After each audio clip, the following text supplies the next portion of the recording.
Hello, dear listeners. It is I, Chris from Cinematronics, and Do You Space to Talk, and it's Do You Space to Talk commentary time. Yes, it's that time again where we take a pit stop and do another Bond film. Well, we don't do another Bond film, but we sit and watch on our fat asses and talk over it. Yes. That's pretty much it. Sometimes mention the film itself, Yes. and on one occasion have to redo the commentary because we forgot to mention the film.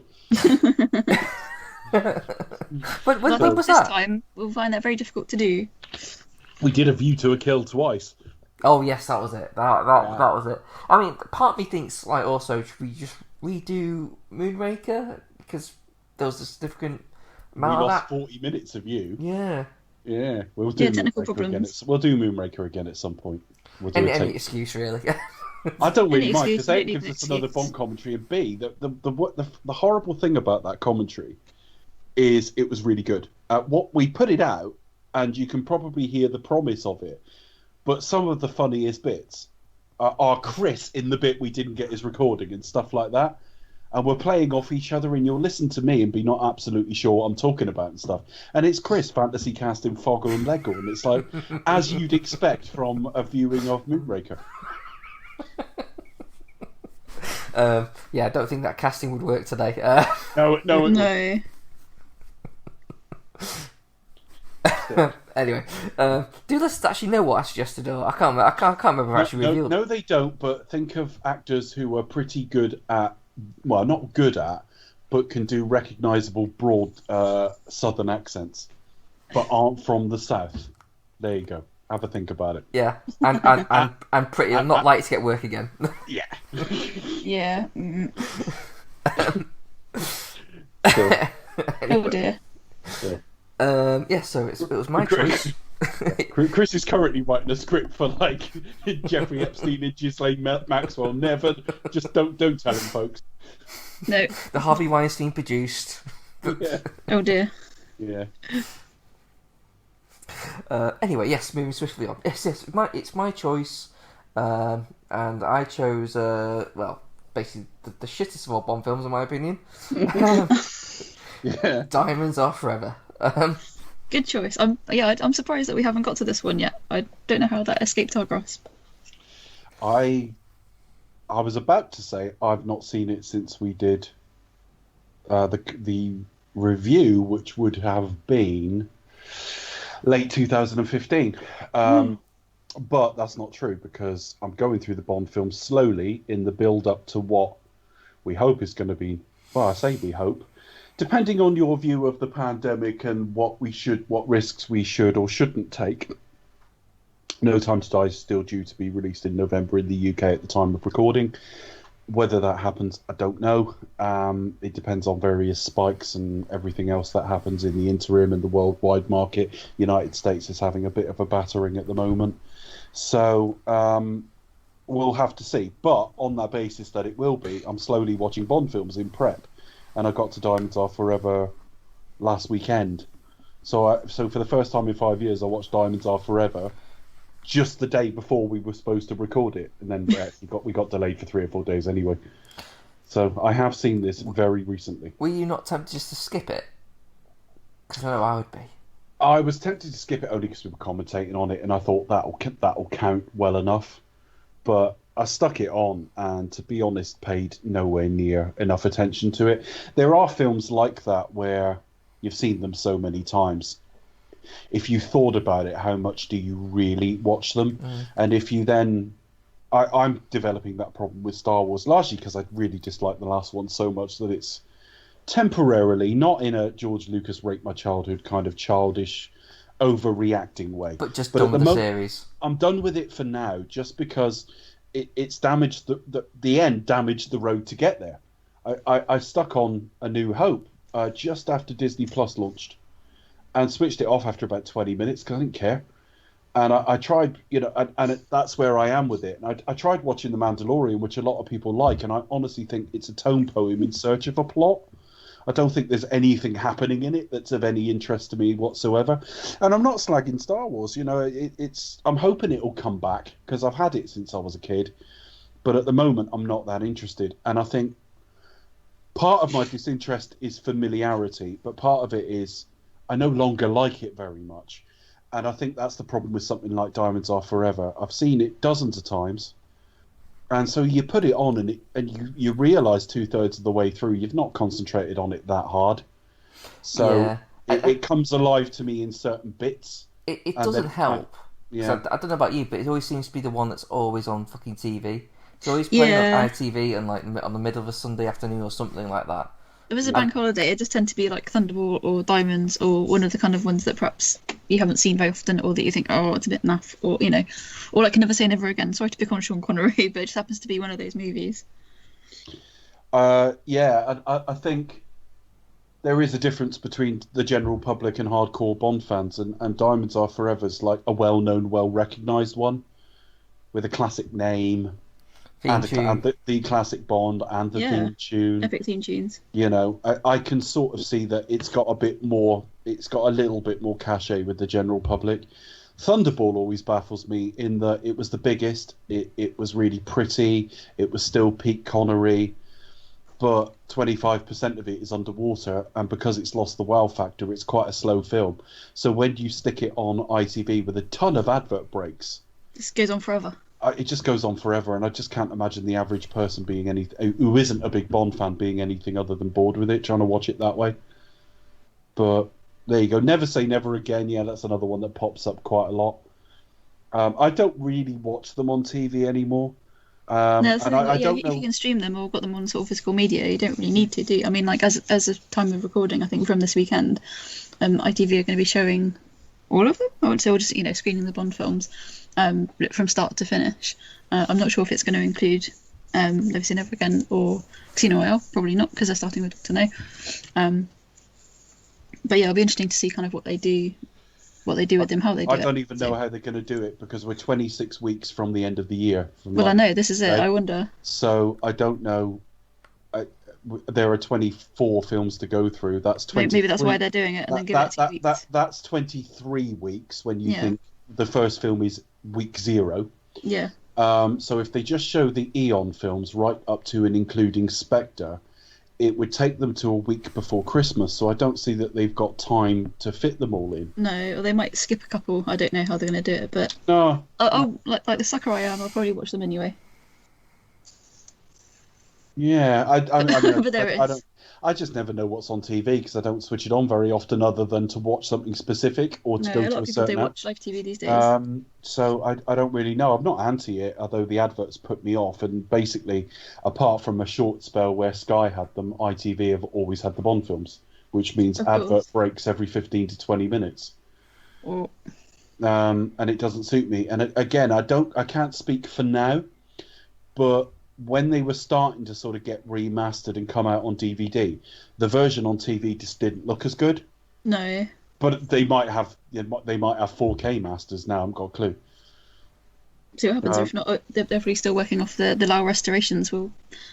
Yeah, I'll be watching with intrigue. yeah. I mean, iTunes have the 4K versions. What they don't have is an HDR mix on them. No, So there's still a stage they could go further with color.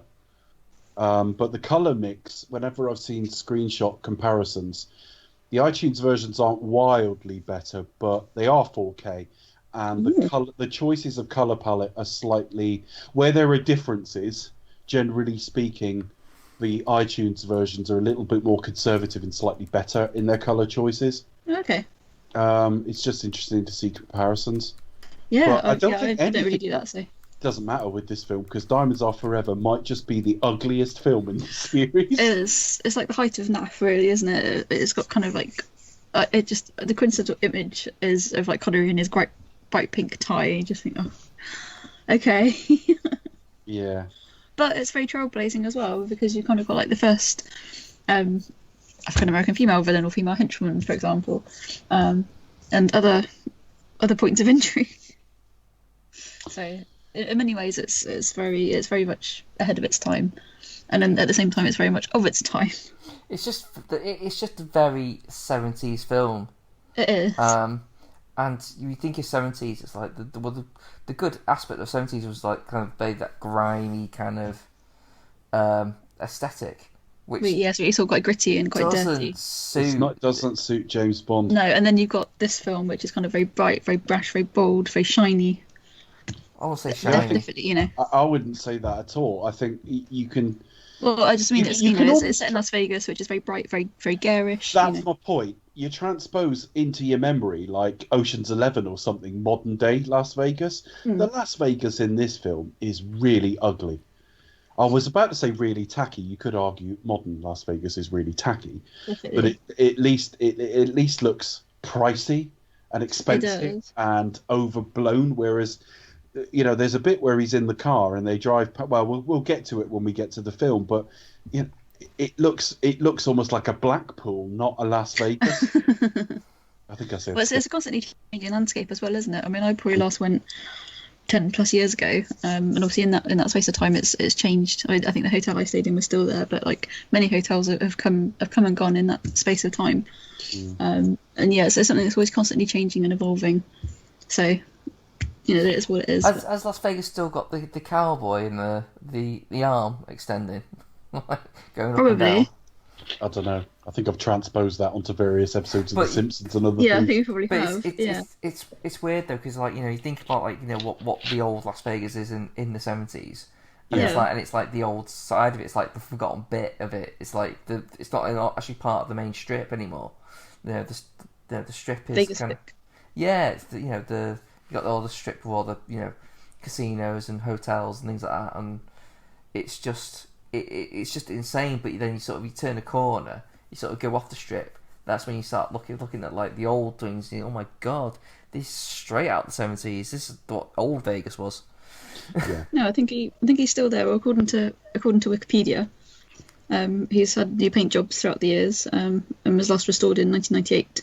But yeah, he's kind of on the end. Where is he? Vegas Vic. There's a neon sign portraying a cowboy, which was erected on the exterior of the Pioneer Club in Las Vegas in 1951.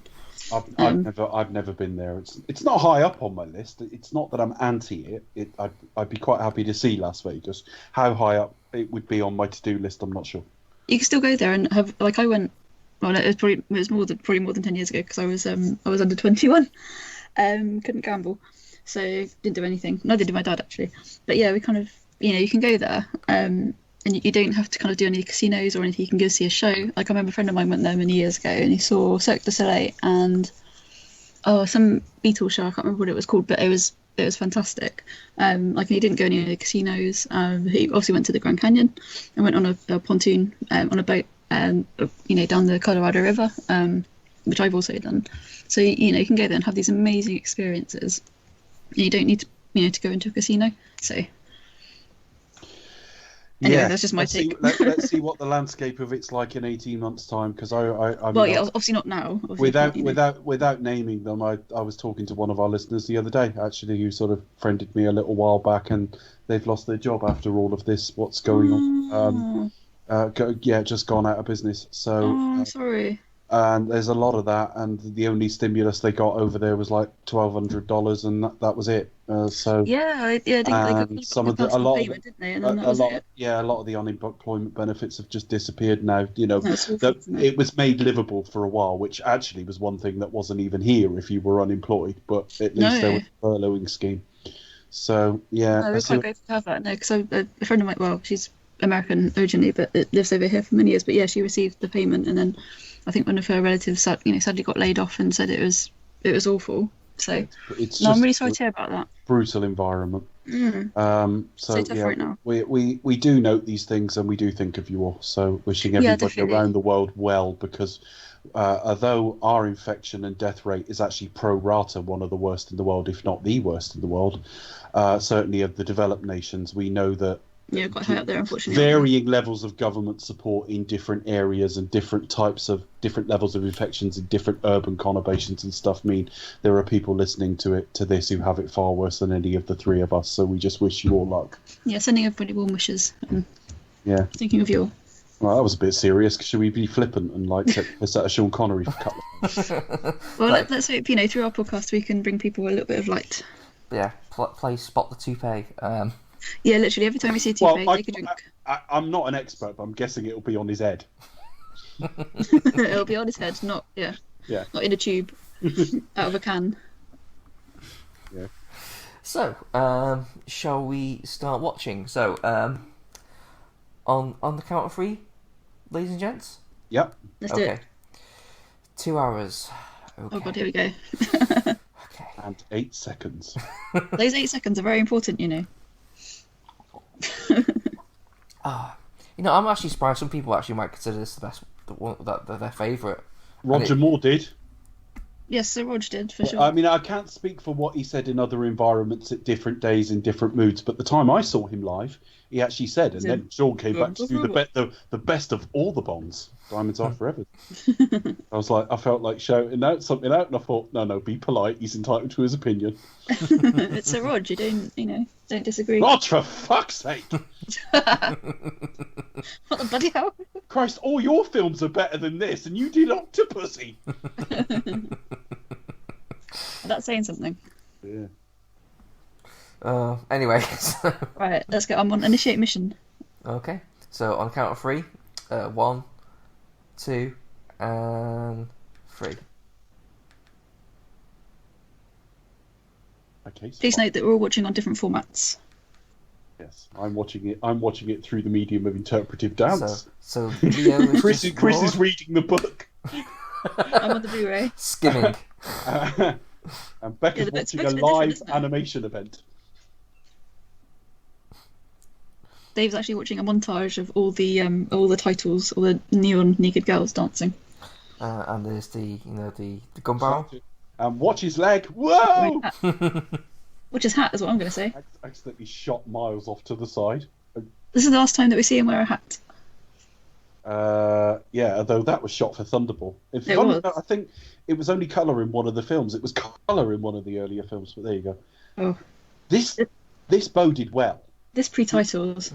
Yeah, but this bit is suddenly like the last time we saw him, he was cradling his dead wife. This is promising. He's like on the fucking rampage. Yeah, you think yes, and where this is the he? revenge thriller we all need. Immediately, this is Far East as well, so he's travelled some distance. Whereas had it been in like Austria, you wouldn't necessarily know. So he's going all over the world to do this. Although that effect of the guy sliding into the fucking railings looked weird. Yeah.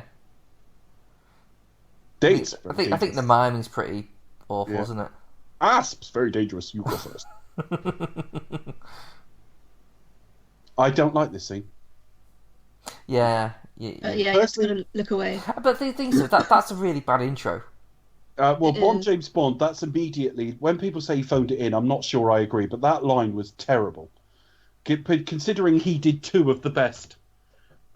The first film and Dr. No and Goldfinger are both really classic deliveries of it. And he's really lazy there, and I just don't like him strangling this woman. No, you have to sort of look away and think no. I mean, I can look at it. It's not fucking real, but it's a bit... I know, but still. Faceless. And the campest man in the history of the world. Don't forget, he also played the narrator in Rocky Horror, having to don those fishnets. So I'm just wondering if they couldn't get. They had Dale Winton, but thought he was way too fucking macho and heterosexual. so they went. Oh, that's such a shame. I kind of want to see Dale Winton as a Bond villain now. And also, Terrence Martin's in this scene. Terrence Martin, yes, he is. And I don't think I'd ever noticed till I watched it the other day. No. He's the guy that speaks in a minute. Basically, he's got a line. Yeah, basically, Chris Bond beat him up on the beach on Majesty's. Yeah, he played Raphael in Majesty's. I think he was the one that held the gun at him. He goes, "Don't move." Yeah, don't move. Not this guy, because he's just under the water. But after this bit, 2 guys come out. The one that's holding the gun at him, not the one that goes behind him, reaches into his pocket, is Terrence Martin, who Becca's met several times. I've met once. Friends with us on Facebook, and he was in this film and in On Her Majesty's Secret Service. And strangely enough, he speaks way higher of On Her Majesty's Secret Service. Yeah, funny that. Quite a nice bloke. I mean, the funny thing is, he was charging for signatures and pictures and stuff, but he actually looked almost embarrassed to be doing it. So I think he's a pretty good egg, actually. Yeah, he's alright. His heart's in the right place. And actually, when Becca's not there, he asks for her. Oh. Kind of looks like Christopher Lee there. He does a little bit, doesn't he? I never thought of that. Well, the only thing I did think when I saw that is that they've gone for the very distinctive eyebrows, although Sean's are quite distinctive. Making mud pies. And I 007. wonder if it's I wonder if it's like from Russia with Love, where the guy wearing the Sean Connery mask in the pre-title, they had to recast because he didn't look different enough. No. Whereas there, they've gone for someone who totally looks nothing as far away from Charles. Yeah, Gray. he's really Look at those sideburns. So not this epic guy. sideburns, aren't they? Not this guy, who I think probably went on to play Amos or whatever in Emmerdale Farm. But the one he's just kicked away is Terence Mountain. Who, yes, he's aged nearly 50 years, but actually it still looks like him, doesn't it, Becca? Yeah, he's still legendary. Yeah. Yeah, he just got stabbed there. Des. Over you go. There's a physical threat for Sean. Look how lazy that is as an action sequence. That's it. And one slab and he's laying face down on the thing. There's a continuity error there. Yeah, that is a continuity error. And Just so somebody could do his makeup. I was never convinced that was hot either, but I was convinced it might be like banoffee pie or something. Yeah, I always imagined that might taste quite nice. It's a lovely fondue. Yeah. I did sell the sound effects there. I like how you used the actual like that practical joke where you get sort of your fingers slapped in the. Yeah. That's a funny one. I like that one. But in hindsight, this whole like entrance is kind of rushed, isn't it? You know, it's like you have to sort of, where is he? And then like when the third time he just shows up, no, it's Bond, James Bond. Yeah, it's very quick. They have to. It's almost like they felt they had to acknowledge the last film, but they really didn't want to, because him and Blofeld are actually quite amiable in a sort of villain and good guy dynamic comparatively. My first memory is thinking about this film now and what's about to Sid come. Haig's in this. I just realised. Who? Sid Haig.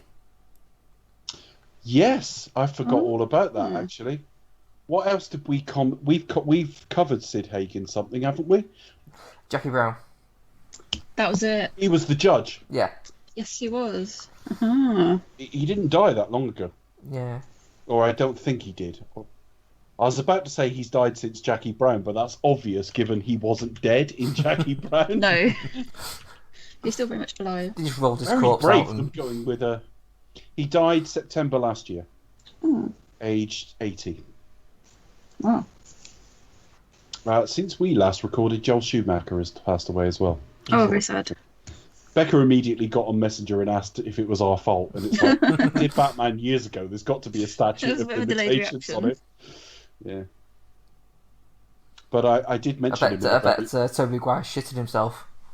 In the very last podcast, I think it was. What was the last podcast we did? Oh, Hobbs and Shaw. I was talking about just letting them riff, and I likened it to. I accidentally said Batman and Robin, but I meant Batman Forever with Jim Carrey, and I was saying about how he was allowed to do line after line, and they weren't very funny. So in the very last podcast, I did mention a Joel Schumacher film. Dear. So sorry, folks. Oh dear. I mean, I know they tend to be a bit sort of silhouetted and on black, but this actually looks darker than the average. It does. I think it's so that the diamonds stand out. Yeah. Yeah, that could be it, actually. Tom Mankiewicz's first contribution to the series, and like I say, I'll always have a bit of respect. You see nipple there. I will always respect him for his work on Superman, because I think he really got that, and that had a very special tone to it, whatever its limitations. But it's notable it's held that up as classic movie. But the worst lines of the Roger Moore era tend to be in his earlier entries and stuff. I know this isn't a Roger Moore film, but like when Christopher Wood came on board, suddenly the lines got better. Look at the pre-title of like The Spy Who Loved Me. Immediately, it's like 3 or 4 exceptional lines straight away. I remember when we reviewed this, noting how Bernard Lee did not look very well here. I'm just going to look up when that, because his wife died in a fire, and I got a feeling it was 1971, but I'm not quite sure when the film came out. No, sorry, it was January 1972 she died, so it had not happened by this stage. Okay. Because that worsened his alcoholism, but he was pretty bad anyway. Which was the films that you were saying that he had to basically sort of be propped up pretty much. I thought I read, and again, bear in mind we did this 4 years ago, and I did an awful lot of reading for Bond back in the day.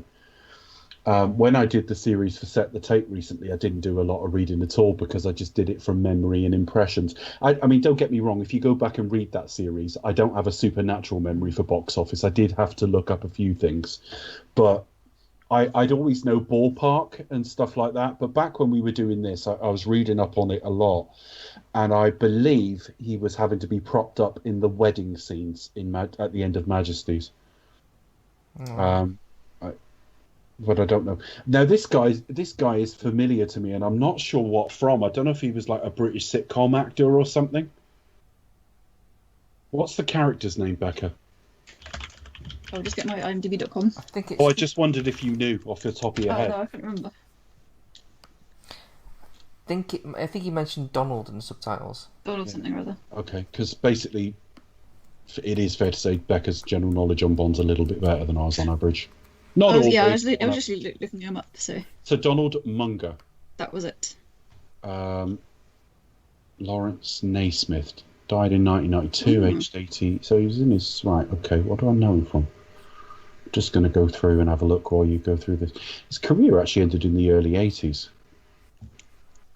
I'll have the page up just in case. He was in The Persuaders as Judge Village Fulton. of the Damned. Yes, I will have seen that.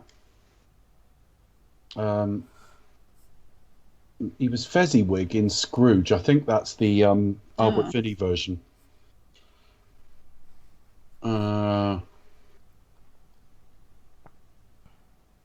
Okay. I've not seen him in as much as I thought he had, although he was Argos in Jason and the Argonauts. Yeah.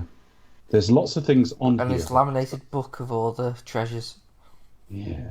And he was in A Night to Remember as well. I've seen that. That was the sort of Honor Blackman starring Titanic film. Oh. Richard III as Lord Stanley. I've hit a technical hitch. Let me know when you get to the Scorpion. Yeah, Oh, sure. just getting to it now. He's just picked it up. Okay. He's just meeting the dentist. Thank you. Dr. Tynan, good evening. Who There are we you? are, I got him. Bitten by the bug. Yeah, I don't know what to make of these two because in a way they're really memorable and they're kind of fun. There are things in this series that I'm quite respectful of other views. I always have been, but there are things in this series where people like something and I go, "How?" Do you know what I mean? I read. I do know someone who really likes Denise Smith as a Denise Richards as a. We'll get there in the end. Denise Smith, Denise Lewis, Denise. She's an athlete, isn't she? I don't know. Denise Richards as a Bongo, and I look at it and go, why? You know, with these two, I just think, well, yeah, they're a bit Marmite, but they're memorable, they're distinctive, they have a bit of repartee with each other, and they're slightly creepy under it all, so I could kind of get why people would like them. I think... And you got like John T. Pink Panther, kind of like John Barry theme, haven't you? Yeah. Yes. It is John Barry does sort of Mancini. It is a little bit, yeah, sort of jazz. Yeah. Although the score to this is brilliant, full stop. But it's a strange way to kill people because that scorpion may not have bitten. But there you go. Scorpion. Yeah, you could just pull out a knife, really, couldn't you? I can see why people. I mean, he was such a screen presence, Crispin's dad. Yeah, Bruce Glover, definitely. I'm surprised he didn't. I mean, he must have been in quite a lot more, but I don't really know him from much else. They're kind of mainly known through. Well, obviously don't know Crispin personally, but through obviously Go Back to the Future and sort of the shows that he did in films and that he did in sort of the 90s and early 2000. Yeah, I know, but what about Bruce? That's what I'm saying. Well, no, this is it. I was just trying to think.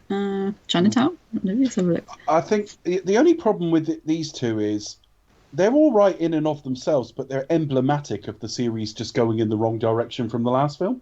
Yeah, just take a bit of a sharp left turn. I mean, I know. Literally, they wouldn't have fitted in the story, but style-wise, they wouldn't have fitted in on Her Majesty's Secret Service. No, they could only exist in this film, couldn't they? Really? Yeah. Diamonds. Let's see what. Well, you could see him in a Roger Moore film. Yeah, but not for a while because I don't think they wouldn't have fitted in Live and Let Die, and I don't think they would have fitted in Live and Let Die, and I don't think they would have fitted in Golden Gun either. Mini TV. Let's have a look. $6 Million Man. Battlestar Galactica. Police Story. This looks cheap. That looks like a set. She's reading to the children at the moment, and that looks like a set. It does it like a set. No, Joshua.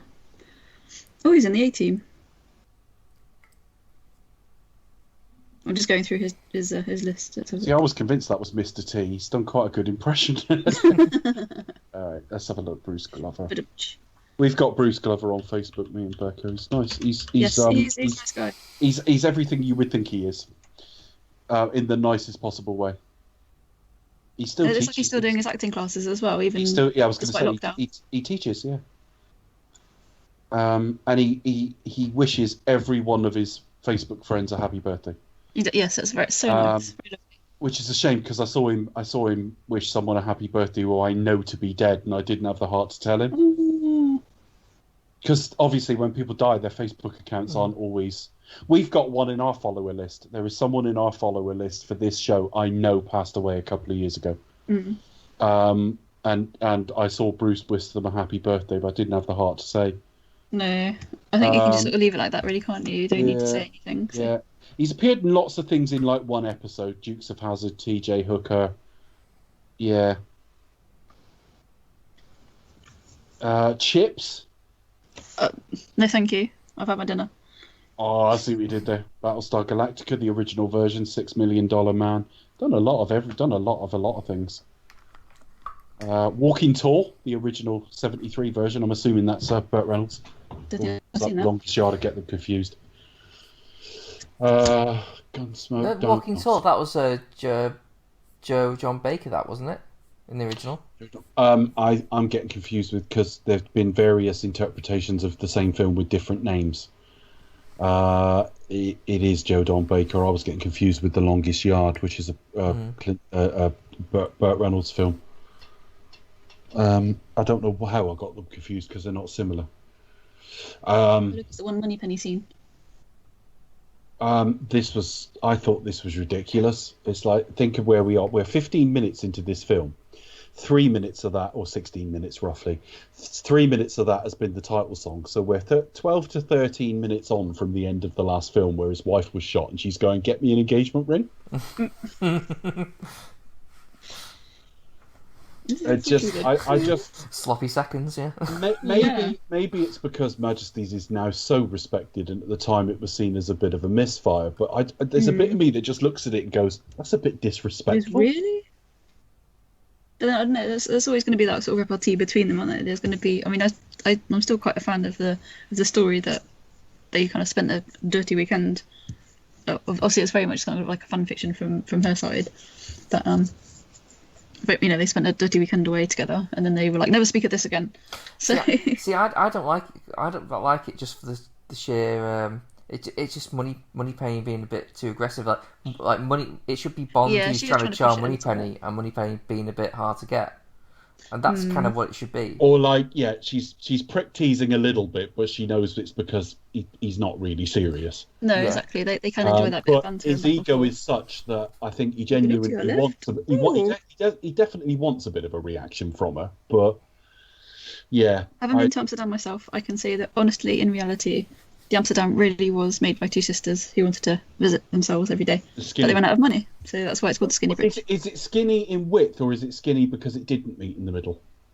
It's skinny in width as well. It also looks quite slender, but it didn't quite meet in the middle there. So, okay.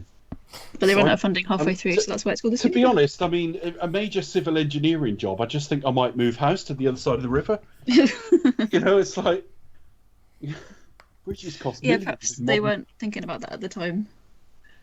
Yeah. So, would we say this is like contender from the worst Bond girls? Yes, but I think based on the first sort of half an hour, you'd think she would be very strong. But yeah, she kind of goes a bit downhill, doesn't she? Collapsed so badly. And the other thing is, and I've got to be careful how I express this because I don't want to sound sexist, and I genuinely don't believe I am. But there's something about her that's just too brash. But that sounds like a judgment you'd only make about a woman in this position. I don't know. But, with that... She's meant to be sort of like a gangster, isn't she? Keep tooting that hooter, Charlie, and that line is just... I don't like it. I don't like her. Shot in the mouth. Yeah, I don't like that. No. But I suppose it would be Yeah, seen she's as quite like, aggressive, isn't she? well, yeah, but if that sounds sexist, I'm really sorry. This is the collar and cuffs match line, which I Oh think gosh, yeah, I you don't. don't like that line, do you, No, Becca? Yeah.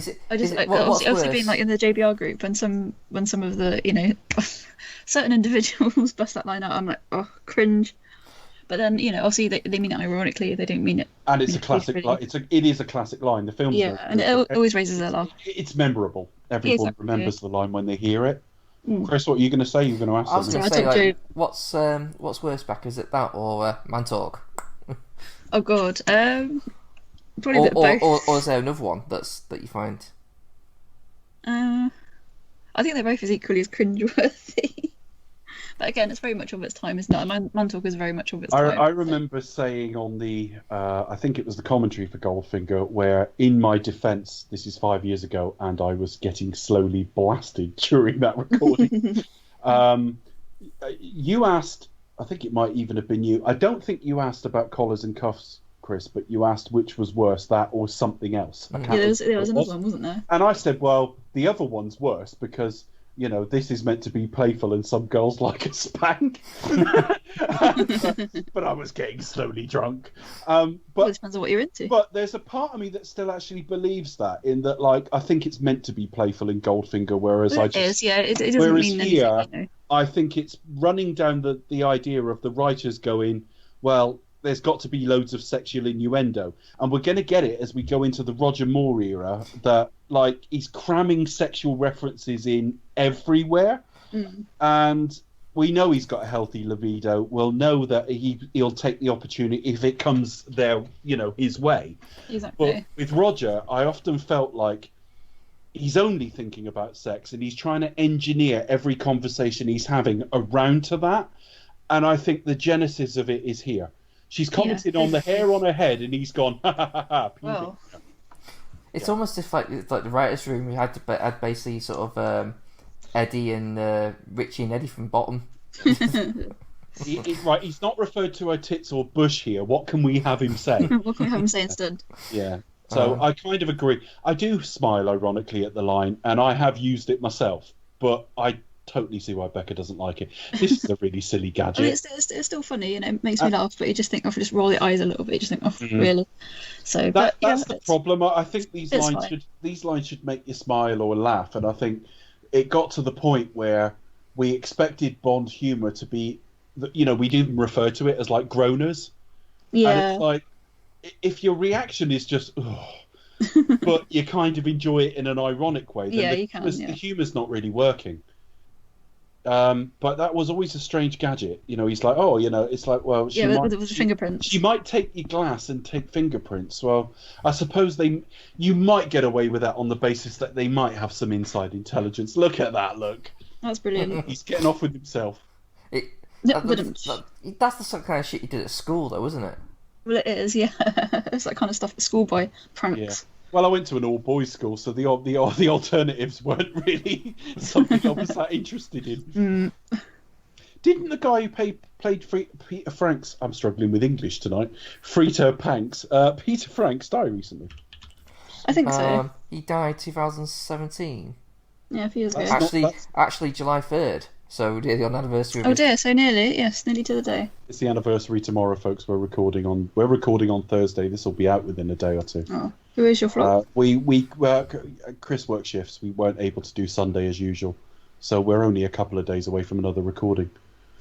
I like the idea of this more than I like the actual execution, because it is a little bit brutal, but it's shot a couple of times where you see shots missing, and the way the fight starts is a little Judo bit. chop. Judo chop. Yeah, it could be even better. That's not to say it's bad, but I wouldn't put it up with I wouldn't put it in the Connery canon. I wouldn't put it up with the Red Grant fight. But I think it's a good idea. Tight proximity and everything. Ruined by the line that's coming in a minute.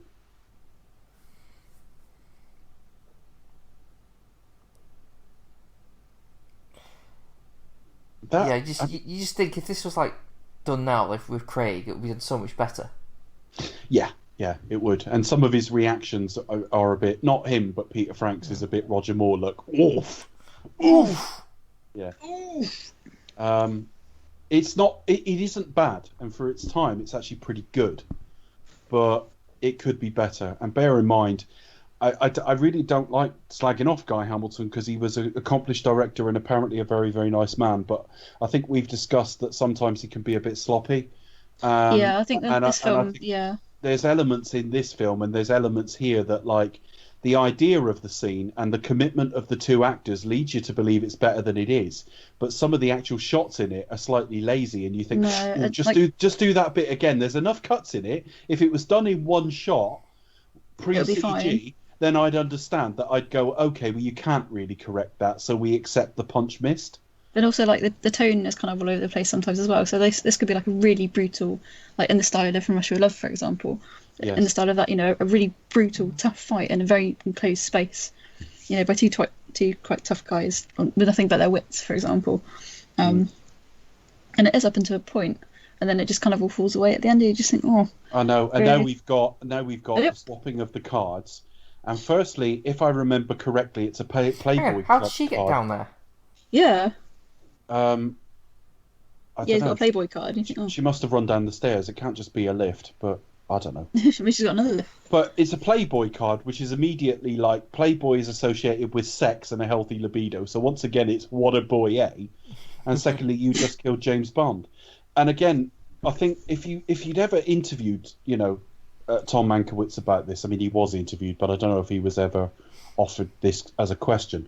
I think he would be of the Roger Moore school of thinking that the whole concept's a bit daft.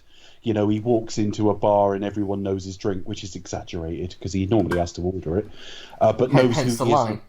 Yeah, but hence the whole you just killed James Bond. That strikes me as very Tom Mankiewicz because we've never had that really before or since that he's a celebrity in that way. No. I suppose we got it in Golden Gun because Scaramanga has a fucking waxwork of him. Yeah. But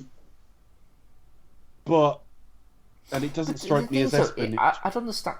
That's a bit more believable because you think, well, he would be known in that certain circle. It's not as believable as From Russia with Love because that would be pure espionage. Plus, members of Spectre have met him, and someone tried to photograph him at the airport in Jamaica and things like that. So I think that would be entirely possible. It's slightly less plausible with Scaramanga because they're not really in the same game. I know he says we're both assassins, but one's a freelance killer and the other one's like a government policeman, effectively. Yeah. It doesn't quite work for me. But that was Tom Mankiewicz as well, and it went away after that. Yeah, but it's a certain style that he has that you kind of think, oh, don't know. Yeah. When I think about this film, it's not very sunny either, is it? They're just landing in like Las Vegas or what? I'm assuming that's Vegas. I can't remember if they go there first, but it's not very bright for a desert town, is it? No. Yeah, it looks like Vegas. It's kind of almost like strip lighting almost. I recognise one of the buildings in the background. Because it's really weird because you go into the airport, you can literally just see the strip, like see all the buildings like right. Yeah, that building between them is still there, I think. What do you reckon to this Felix scene? I think he's okay.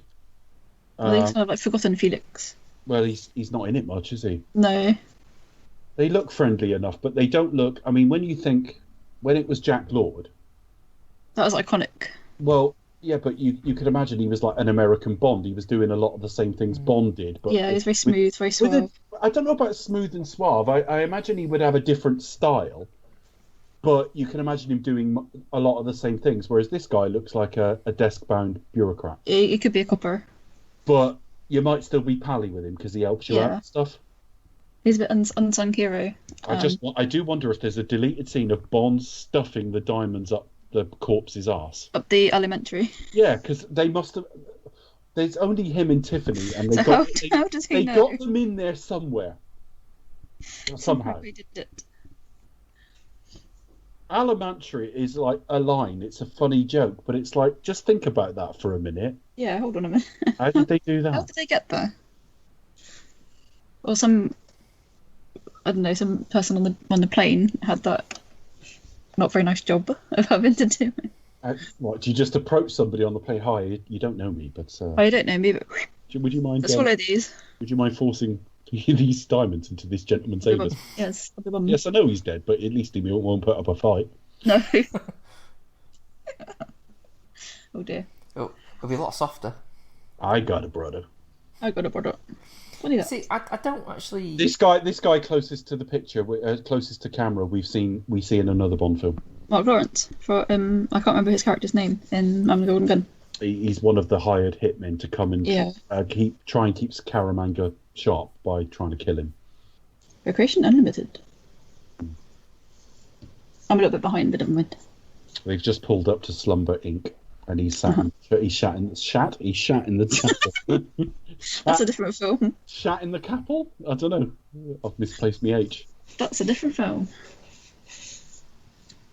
Morton Slumber. It's like John Major had a baby with Roy Orbison. See, he kind of looks like Charles Gray himself, but He does a little bit. A little bit. Oh, look, and you've got a diamond as the icon. what a turn out for a funeral. Oh dear. Yeah, it's kind of like either the best name or worst name for a funeral director. Morton Slumber. It's his stage name. Yeah, that's it. His real Gotta give name's it a bit of razzmatazz when people die in Vegas. his real name's John, but actually is like modern.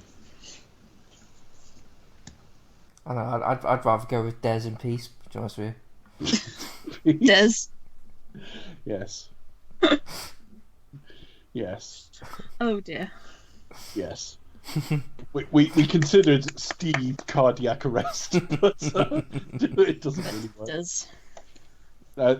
I think Chris pointed out in review this is the quickest fucking It's cremation speedy. of all time. Unfortunately. They've literally walked straight through, And there sit they there, are. bit of small talk, and there you are. Did the corpse just fart those out? He's literally just gone in. They sit down, sit there awkwardly for about 5 seconds, and they're I know. And they've all been like dusted off and ready.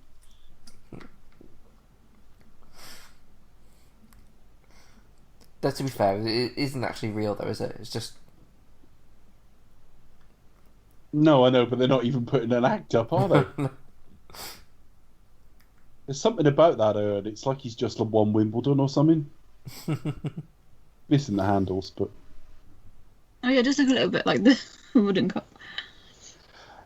Connery's. I don't know if it's the various different clothes he wears, but his weight appears to fluctuate in this film, and I'm not the only person who's ever said that. If you look at him in that suit there, just as he was walking across the sort of Garden of Remembrance or whatever, he actually looks quite smart. But there's later times where you see him in a tux and you think, Christ, as a visual compared to like Dr. No, where he looks sleek. He looks really vital. Yeah. You described him as what, looking like a panther or something, didn't you? There's a real kind of sense That's of- not mine. That's a standard way to talk about the way Connery moved, and I just echo it because it's true. Yeah. Not always, because his gun barrel wasn't very good, and later on when he did things like Never Say Never Again, he wasn't a natural dancer, but he did have a certain walk. Yeah, certain energy about it. And a certain energy and a certain screen presence, and he had it there in the suit. But as the film goes on, there's time where he does look a bit overweight and so on. And he's only 40 here. That's no age for a James Bond historically. You know, most Bonds have just been starting their careers around then. At least 3 of the Bonds hadn't even started at the age of 40. No. I think he turned 41, 42 when he started GoldenEye. Bros was born in 53, so he will have turned 42 during the shoot. Yeah.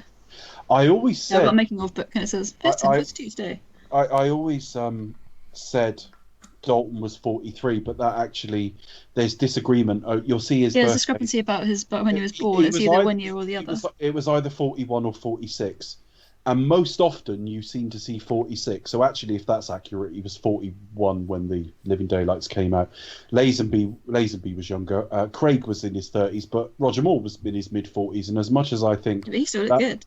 That's always too old to go to start, though, because he was starting to look too old within about 3 films. Now, in this day and age, they're further apart. If you cast someone at 46 now, they'd look too old in their second film. Yeah. I think next time they'll probably, when they come after Craig, they'll probably look somebody who's like maybe sort of 30, like mid-30s perhaps. We'll be flying cars and having our meals in fucking pill form by then. Probably at this rate. COVID aside, get on with it. Yeah. But yeah, so what I'm saying is Connery looking so... He looks okay, but the wig ain't great. He's a little bit overweight, and I think part of it is it wouldn't be so bad if this was his debut. But we've already seen him in several Bond films when he just looks so young and vital, and it just adds to this kind of feeling of, Christ, he declined so quickly in the role. He's still one of the best Bonds, but his last two official entries are just notably, he's not in the same shape or making quite the same splash on the screen. No. Sammy Davis Jr. on the left. Oh, yeah, I don't think I'd ever noticed that before. Shady Tree and his Acorns. One of them is, well, he had a deleted scene in this, didn't he? But I've never noticed that he actually was on screen. Put him on the top of a cake or whatever it was. Is that a matte painting or is that an actual real place? What I mean is that there's a top section to it, and I wondered if that was matted on. I don't know. Yeah, it might be a matte painting actually. It might be partially real. You get a lot of that. Think Indiana Jones and the Temple of Doom. When they get there, like, it's expanded by a matte painting. It's a matte painting. Yeah, but there's a scene in Spy Love Me where it's basically a matte painting. But yeah, what I'm saying is when you extend it or make it look different with the matte, a certain proportion of it's really there. Yeah, you can kind of tell. It's this tux. He doesn't look right in it. It's not the best fit anyway. And later, when he goes up in the outside elevator, I remember looking at him there and thinking, just doesn't look like the same guy who was in Doctor No. Things you can just by looking at it, you can just sort of just smell the cigarettes, can't you? You can. Yeah, you said it's like an ashtray. That's Miss Tessmacher on the left there. Valerie Perrine, who 7 years later would I never knew that. Would be in Superman the movie. I will have said it in the review at the time, but it's a few years ago. Superman. But I totally forgot. Yeah. I don't know who Shady Tree is based on. I don't know. I don't know if that's meant to be a bit George Burns or what. Maybe. Yeah, I don't know. What was the other one? Although he did music as well, Victor Borger. Ah, okay. Are they topless there? No, they got. No. I'm just wondering because you do get toplessness in Bond. The one in white probably isn't. They hide it through lighting or distance, and actually that looked like it genuinely was. I'm only watching it on a computer monitor. Yeah, you just think about Shady Tree. I'm looking at Shady there, and I'm thinking, get a job you fucking like. You know what I mean? He doesn't look like he's loving it. Yeah, maybe that's part of his shtick. You know, he's become famous for being a miserable git. You do see behind the scenes photos of this film with Connery with naked, topless women, don't you, Becca? Well, it is Vegas, isn't it? Yeah, no, I mean they are topless on the set. It's just they're not topless in the shot. No. I recognise that guy. Just walked past him. Uh-huh. Don't know what I'd seen him in before. Yeah, Shady Tree. I've not changed my hat in 40 years. That's kind of true for a lot of... That's the same old shtick. I don't suppose you need to if it's all tourism. Mm. Or if you're playing to different crowds every night. Mm. And there's the most memorable Bond girl name, even though she's barely in it. Oh. She did do like a series of photos in Playboy around this time as well. She did do sort of a Playboy sort of centerfold type thing. I mean, she looks better than Tiffany Case. Yeah, I mean, I don't know what the rest of her career was like. Obviously, her sister was more famous than she was. Yeah, quite a Lana interesting Wood family. She was one who died mysteriously, wasn't it? Yeah, she was married to Robert Wagner. Who else was on that boat? There was another famous actor on that boat. Because there's been, I'm not going to repeat them here, there's been salacious rumours about what might have been going on. And I'm not going to repeat them because it's not fair to Robert Wagner. But there was another actor on board. Death of Natalie. Wasn't there like a film sort of made about it, or kind of based on that kind of? I don't know. There will have been. I don't know. There will have been. She does look a bit like her sister. There's no doubt, but she's not quite as buxom, and she just looks a little bit older or more mature somehow. I know that sounds silly because what age am I looking at? But I just mean in general she did. She just had a more worldly air to her. Who else was? Christopher Walken was on the boat. That was it. Oh wow, yeah, because I know they were doing a film together, weren't they, at the time? Yeah. And it got reopened because there was rumours of Wood and Wagner arguing and all the rest of it. But there is a leap from argument to killed. So let's not, things happen. No. So I'm certainly not going to speculate. But it's all online if you want to read it. But yeah, Plenty O'Toole is quite memorable as a Bond girl. But a lot of it is just, frankly, the joke and her massive breasts, let's be honest. The scene where he starts to disrobe her in the dressing room, bedroom, just before that's quickly cut away. That does remind me of Bros with Terry Hatcher.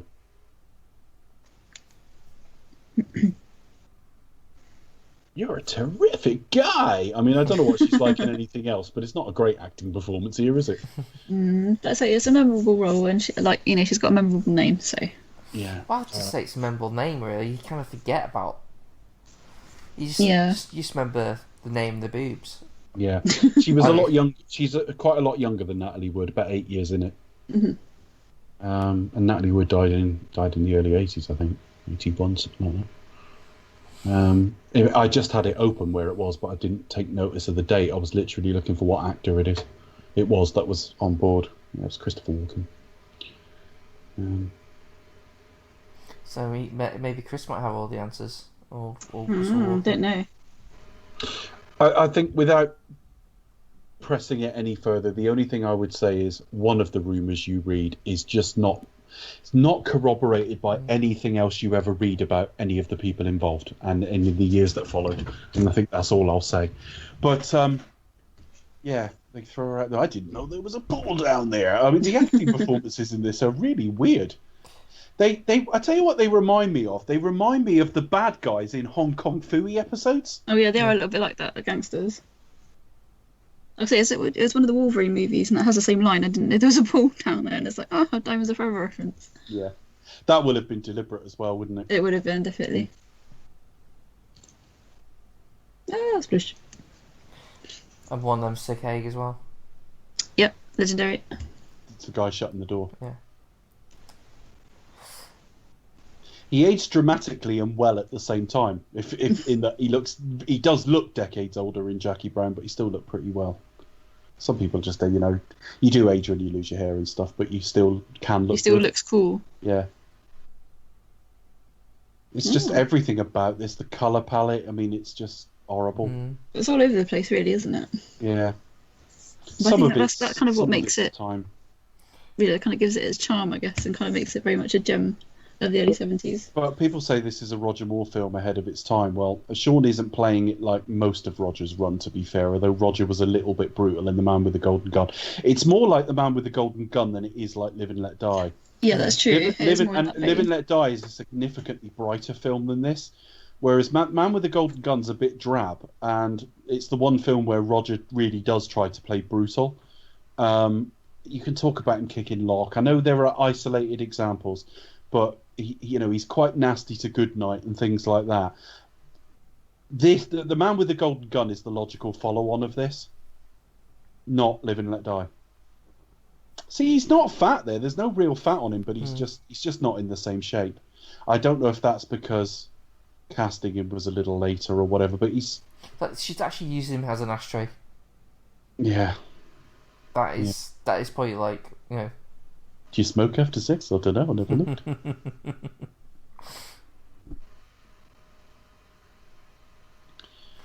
Well, that's just you in a nutshell, James. I don't think they have any. Yeah, help them in a nutshell.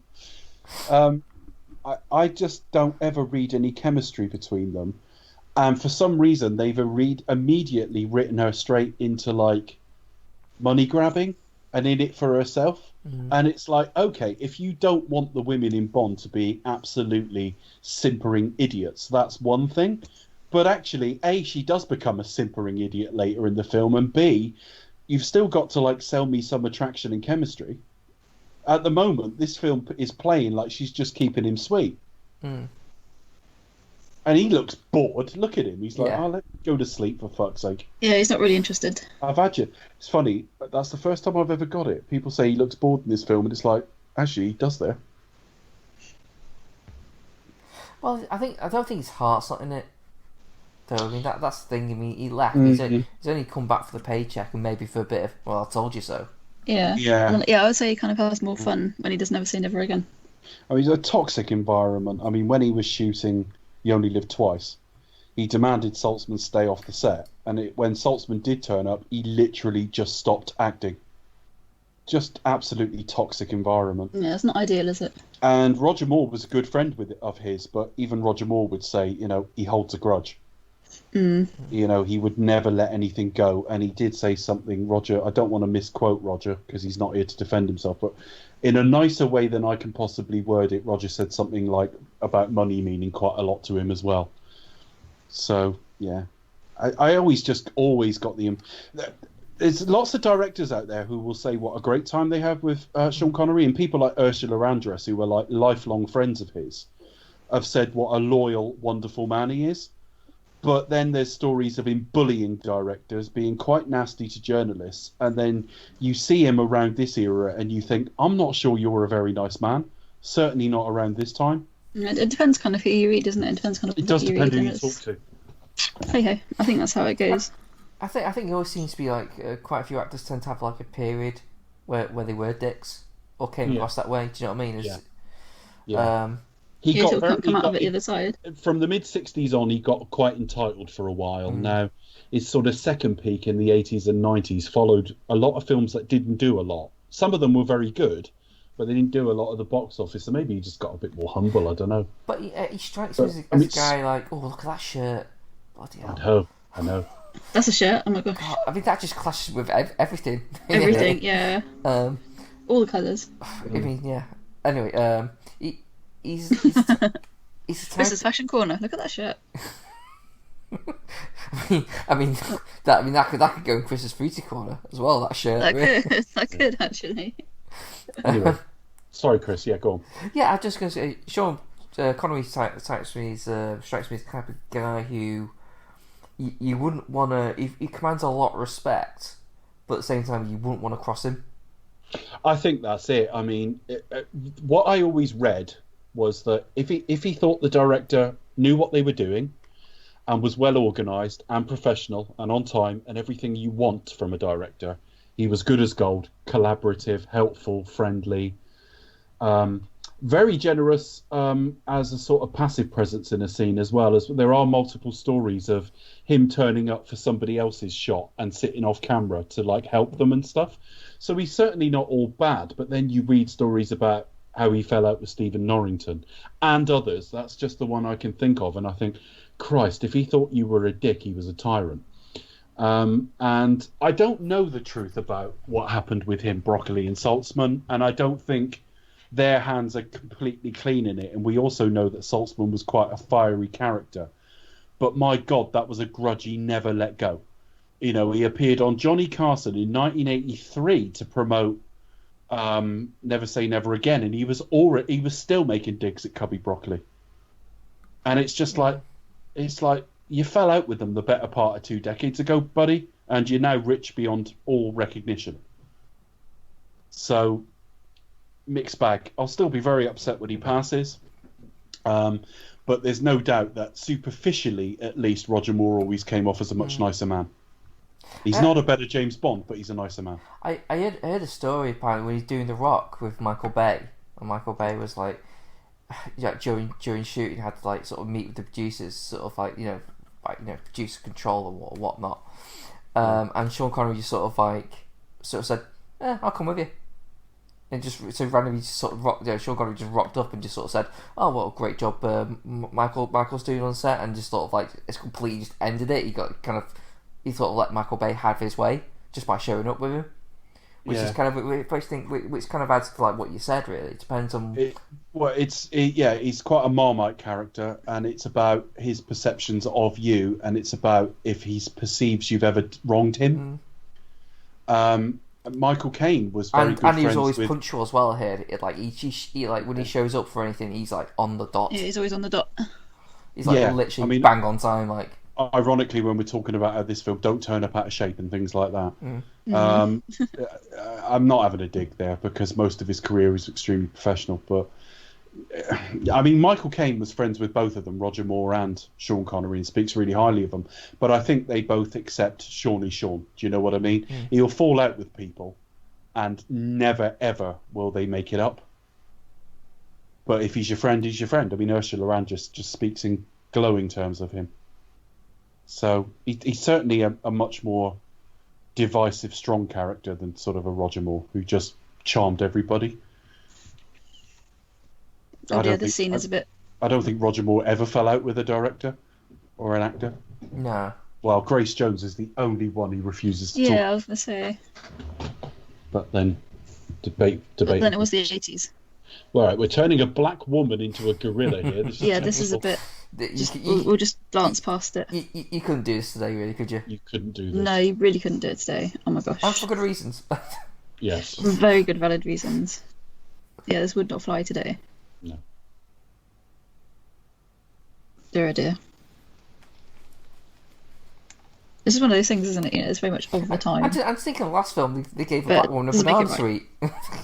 Yeah.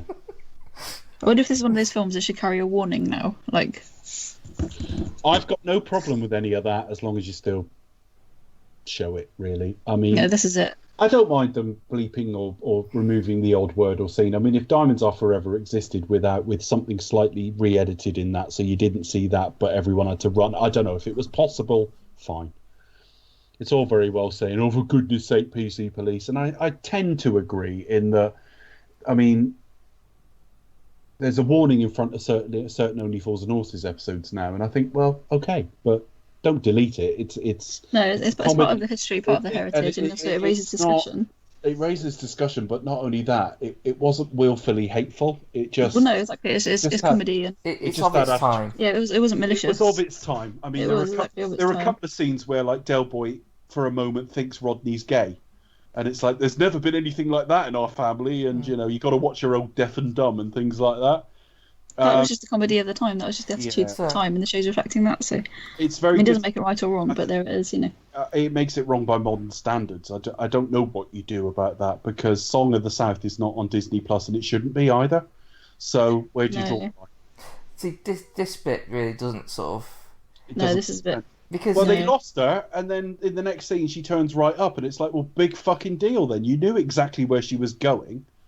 He's a pig to her. He slaps her in a minute as well, if he hasn't already, because I wasn't. I think he's just casually there. Well, like she's got like That's a an continuity innocent girl who's just like lying in the pool. He's just like, yeah, she's dead. What of it? Yeah, it's just like the man don't care. There's continuity error as well in that he picks his jacket up and then it's on within a split second. That's not right. And then he slaps her, and it's like, we're pushing past the era that should be happening. And it's emblematic of like a film where they've just mischaracterized James Bond. James Bond's not a nice man, but this is this is entertainment for the masses. And this version of Bond is just not likable in any way, shape, or form. No. He's just a fucking pig, and he doesn't care about anybody. Maybe they thought, obviously, we're going to reboot in a few years with Sir Rog. Maybe that's kind of why they kind of pushed They it to the didn't know. limits. I don't think they knew what they were doing at this point, No, because Roger Moore was making The Persuaders around this time. he was busy getting on that diet. They just got Roger Moore. They Making just his own got clothes and looking swell. they got Sean back in and just stopped the bleeding. Didn't I've got a feeling Roger just drove an Aston Martin in The Persuaders, didn't he? Oh, I don't know. He might have done actually.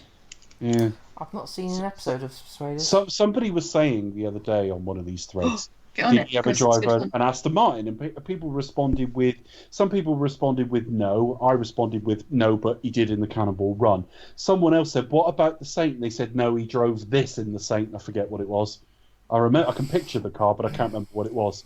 And then I thought, but he did drive an Aston Martin somewhere. Was it The Persuaders? Not a Bond Aston Martin, a different one. Yeah, I think For White House. Yeah. Yeah. Jimmy Dean, who plays Willard White's quite famous in America, isn't it? What he's famous for a food. Is Is it? it beans or sausages or something like that? Oh, right, really? Jimmy Dean, I think so. Didn't know that. Hang on a minute, I'll look him up.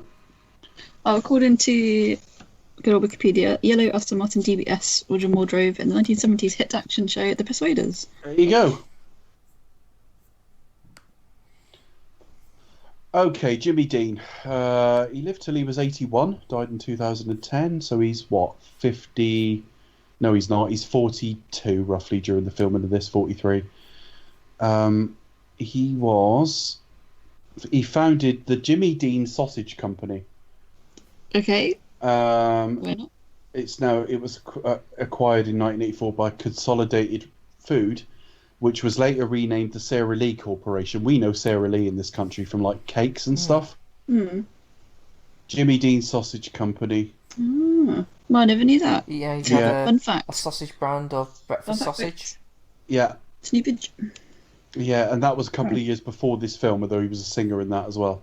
But then I suppose Paul Newman was known for like a ketchup or sauce or something, wasn't he? Yes. And an IndyCar team. Nigel Mansell Nigel Mansell was the Formula One world champion, and he went because of contractual disputes. He ended up not defending his title, and he went over to race in IndyCar, and he won the title in his debut season, and he won it for Newman Haas, and that was Paul Newman. And it was a different Haas that runs the Haas Formula One. It was Carl Haas, not Gene Haas. Salad dressing, that's it. Salad dressing. Salad dressing. For Oh. Paul Newman. I knew it was some sort of. Yeah, that's Paul Newman, yeah. It's weird how these like sometimes like have like these random little things. Celebrity endorsements. Yeah. Patricia Routledge's finest creosote. That would be so unlikely, wouldn't it? Something quite niche, you know, Yeah. quite specific. Dear, dear. I mean, it's everyone. Dave Barbara Woodhouse's Urban Outfitters. Yeah. I mean, is everyone in this film looks like they're pretty much over 60? I don't know what it is about the aging process. I'm older than Sean Connery here, and apart from age line, judging by skin and stuff, I look younger than him. You probably look a bit better. Well, I'm not in better shape at the moment, although I'm getting. But then they are out in the sun quite a lot, so. I don't know. It just looks tired, doesn't it? I mean, I'm not particularly ageist. I don't And mind. plus, it might be like a very high def version, so you can see every line, every wrinkle. You keep saying this, but 35mm film was higher definition than Blu-rays. Mm. So anything we're watching at home is not as good until 4K comes out. And I don't think 4K is quite the same as 35 either. No. So, no, I wouldn't say that's likely to be the case. Off topic, Dave, I sent you a link to the 4K release of some classic Hitchcock movies. I think it's due to be released in America soon. Hopefully they'll You be did, 4K released. I yeah. really hope they look good, even though I don't have a 4K player, unfortunately. Well, But I really hope they look good. the thing is, I've got the 14-film Masterpiece collection on Blu-ray.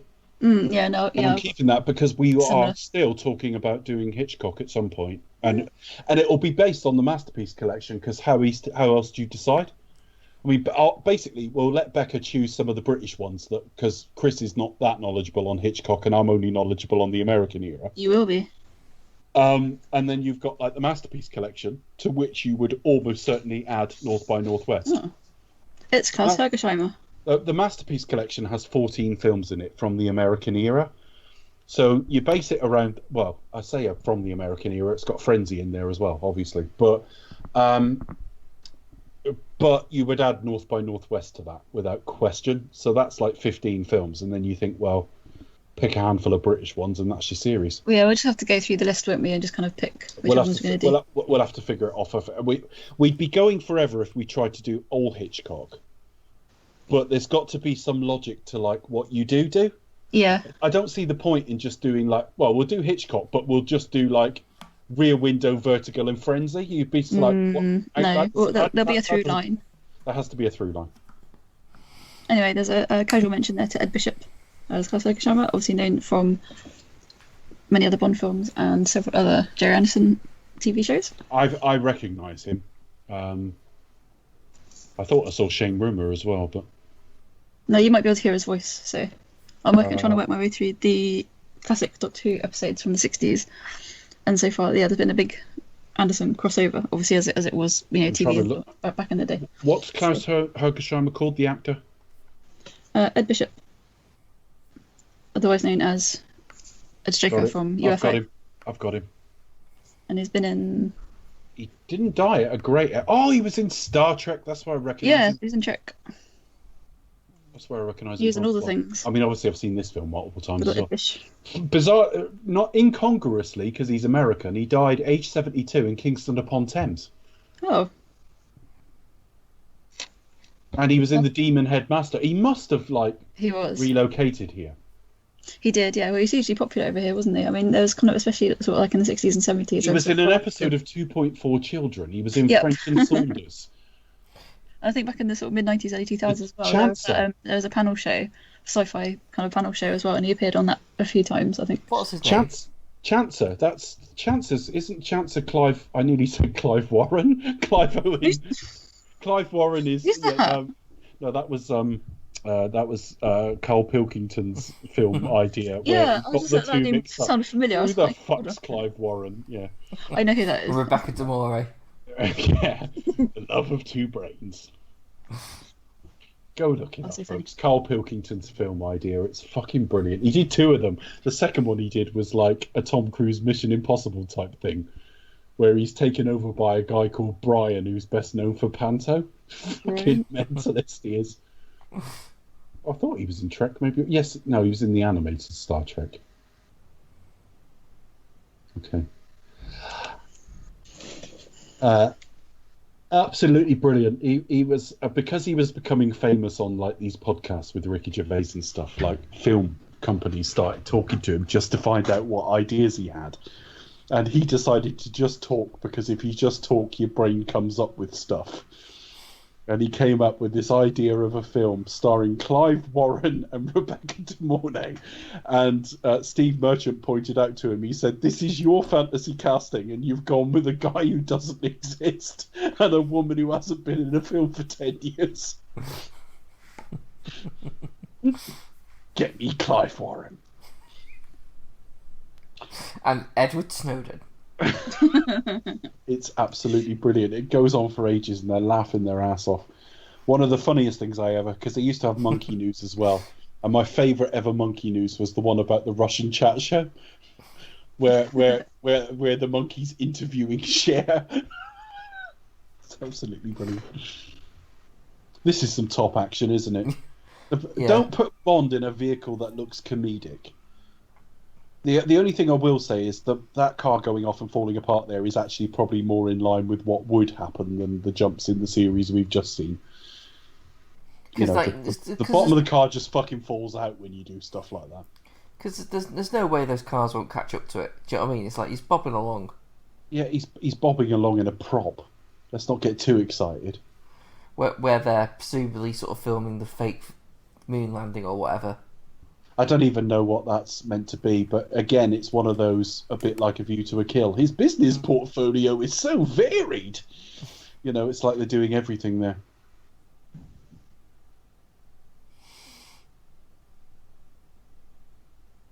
I mean, it's supposed to be a throwaway joke, I suppose, because, the moon landing happened, folks, for fuck's sake.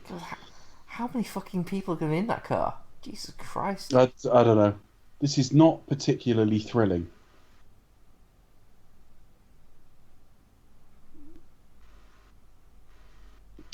It's just, I'm sure there are areas of outstanding beauty in Nevada, but it's frequently shot quite desolate and desert, because obviously it is in a desert. And you rarely see the best of it on screen.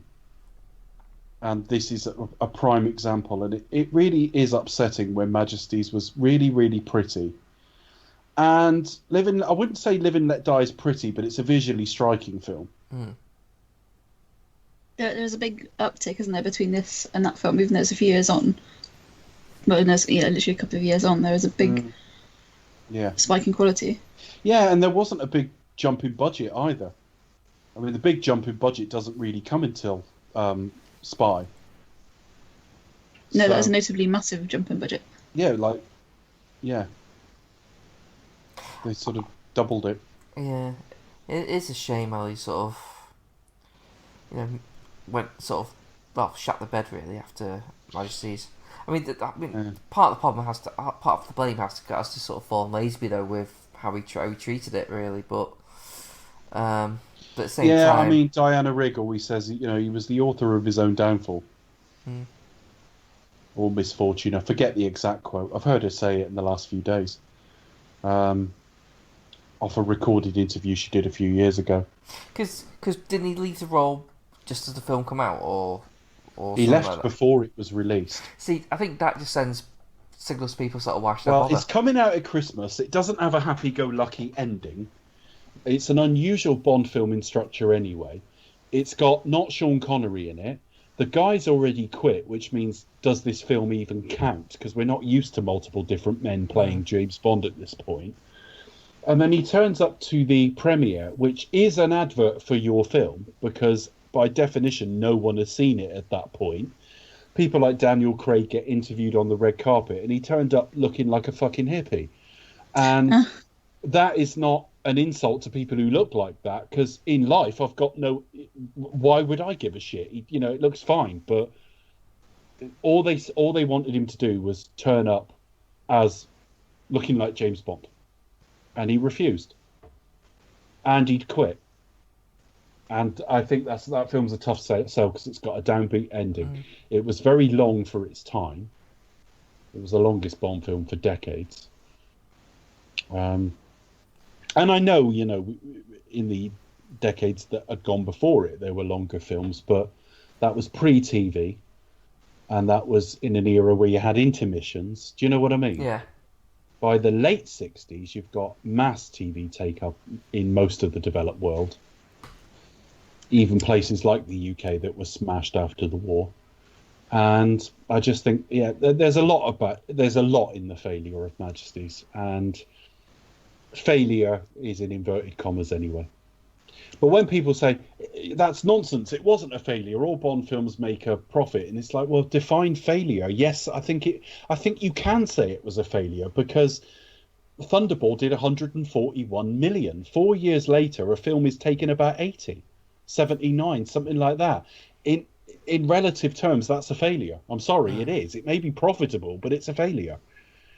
It's the same with License to Kill. License to Kill still made a decent profit. Well, sorry, failure is relative to what you're expecting.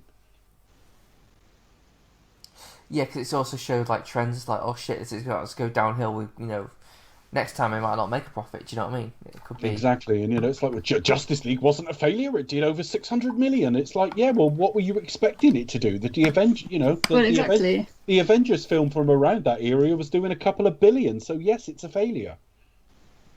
When you look at it in these sort of terms, yes, it does seem like it's a failure. Some films would. It might be like a critical panning, but it still might make billions at the box office. Some films would kill to do 400 odd million. Solo doing it was a failure. It was a failure. It is dependent on budget. It's dependent on expectations. All the Bond films have been profitable. They have clearly profitable. But if you look at the films around it, it's an outlier. It's like it was the lowest grossing film for many, many years, and nothing ever grossed that low again.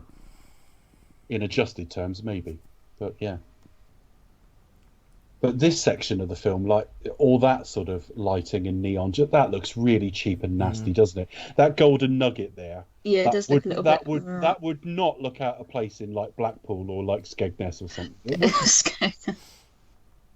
It does look just cheap and tacky. I hate this stunt. I think probably back in the day it did look very lean over, but he doesn't say which way. No. She could lean the other way and it just falls straight. And this shot is like peak Guy Hamilton. I must say, if you go to Bond in obviously you can't go at the moment, but if you go to Bond in Motion, they've got this part. Yeah, this one. You think what? What are you doing? Her face looks ridiculous. It's the worst acting in the film till we get to That stunt's a bit difficult anyway to pull off. But I think it's very cool. If you go and see this car at Bond in Motion, it's got the lights playing across it. It looks very cool. In and of itself, it might be a half impressive stunt, but it just ruined it for the sake of a continuity error that half the people in the cinema wouldn't have noticed, and those who did notice, when you pointed out to people, the people who made it, They should just go like, yeah, I know, you got us. But again, that's what, one of the things that you go to see Bond for. You got sort of, amazing cars and amazing stunts as well. So, but this one is kind of a little bit like basic Bond stunt. I just think Guy Hamilton was quite a lazy filmmaker. Which is odd because he made one of the best ones. Oh, you actually did see nipple then, just very, very briefly. I never counted. Yes, I never counted this in the series nip deliciousness. slips, but no, I will. That can't be comfortable, that, whatever they were lying on before. It looked like a life-size ashtray they were laying on. Could be quite a big one. That guy looks like he should be a desk sergeant or something. Probably. Mm. Or like, the Naked Gun, he should be like Al. Or Ed, or whichever he was called. The one that was played by George Kennedy in the film, and I can't remember the name. He actually does look like an ashtray. Yeah, it is. Yeah. It's such an ugly film. But some of that is the era. Some of it is the colour palette of the 70s was generally horrible.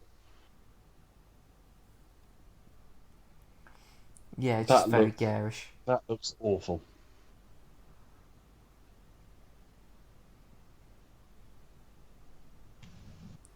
I mean, even the door there is like the best design of door they can think of. There's just nothing to it. And actually, I would imagine in that suite in Las Vegas would be extortionate. Look at the fucking size of it. Yeah. I don't know if you're supposed to sleep in that. That does not look like a bed, does it? It doesn't look very comfortable, does it? No. Maybe it's one of those ones where you quickly get in, do what you need to do. And I do prefer a black tux to a white tux in general, but because he's wearing black now, and we've seen him largely in black tuxes through the rest of the series, this bit here where he's ascending, and you get a wide shot, I just noticed how much like bigger and less fit he looks there than he was in like the earlier films. Just for a moment, you can barely credit it's the same man.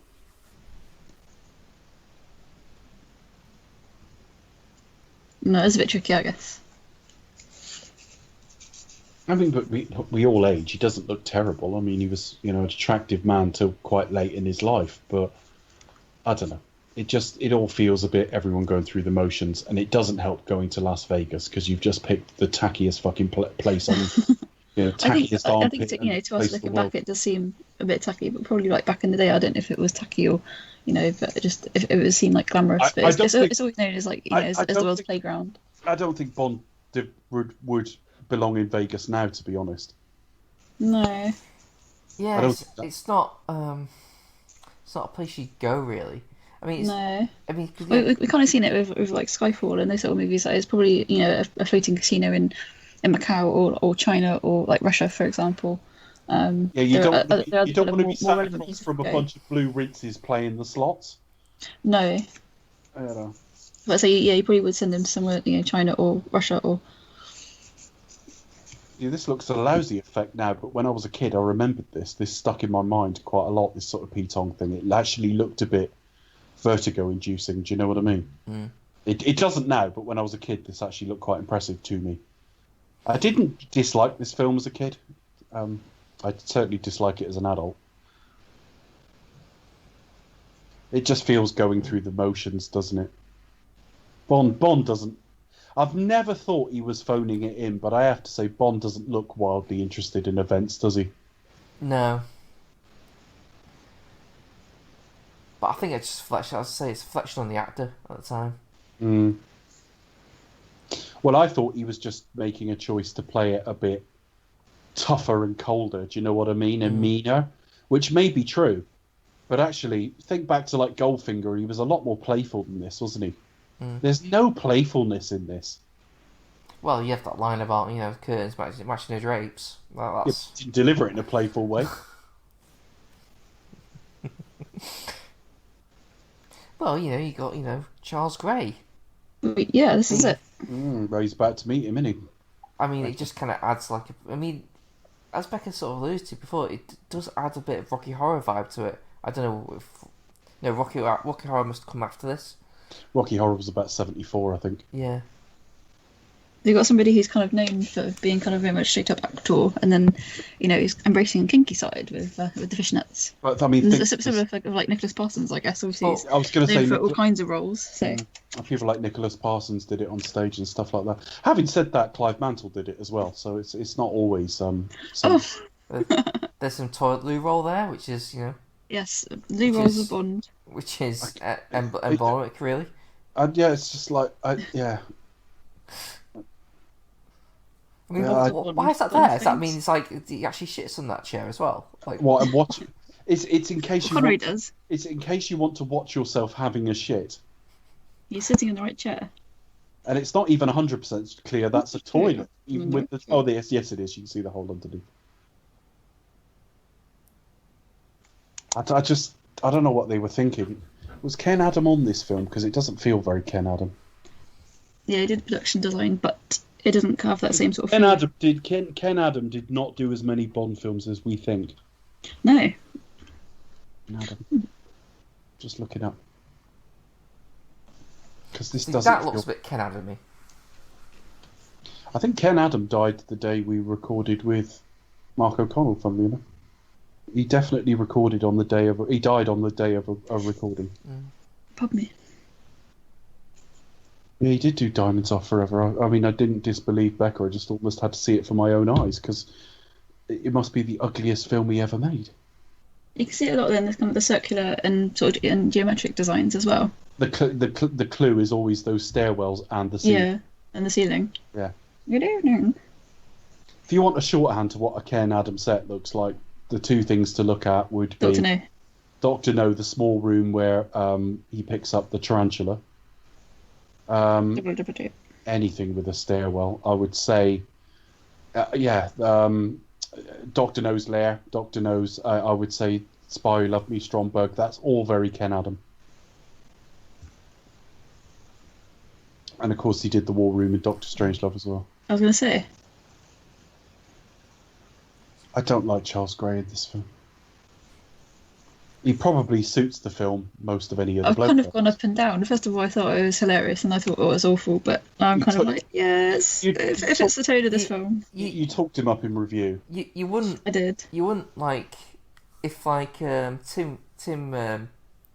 Curry from Rocky Horror showed up. It wouldn't be that out of place really, now, would it? It'd be vamp, wouldn't it? It'd be vampalicious. Mm. Yeah. I mean, he's the right Blofeld for this film in the one regard, in that Donald Pleasant sat here having this conversation would be really odd, particularly if he was styled the same way as his Blofeld had been in his film. Telly Savalas is absolutely no nonsense, so it would have a very different vibe. But the fact that he suits this film is actually just a reflection. Well, the film's crap. Maybe it's somebody, not really a compliment. Maybe having somebody like Telly Savalas' interpretation of the character, that would be really. I think it would be out of tone, out of sync with the rest of the film. I think. But I think Charles Gray performance just. I can't imagine Telly Savalas in a dress. No. Just for British listeners, I saw today that Knives Out is on Amazon Prime from the end of July. If you haven't seen that film, it's there to buy. Check it out. It's there to buy or rent. So now, good. But it will come under people's Prime membership from the last day of July, I believe. Just when I finish my Prime trial. But it's alright. Are you finishing it? No, I just did like a week's trial. So. Fair enough. It's yeah, I do like that. Like I like the kind of like having a go. Kind of which one's the right Blofeld? Which pussy? Well, by definition of where we are in the film, whichever one he chooses will be the wrong one. But that's. But I like the logic of him kicking the cat. Well, he's actually got a 0% chance in the logic of films, but yes, in the way the film is unfolding, yes, that's a 50-50 shot, and he just happens to have got it wrong.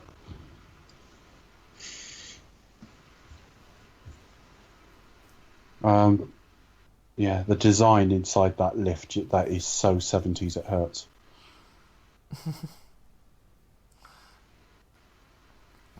Go on, 007, it's not like I'm going to kill you or anything.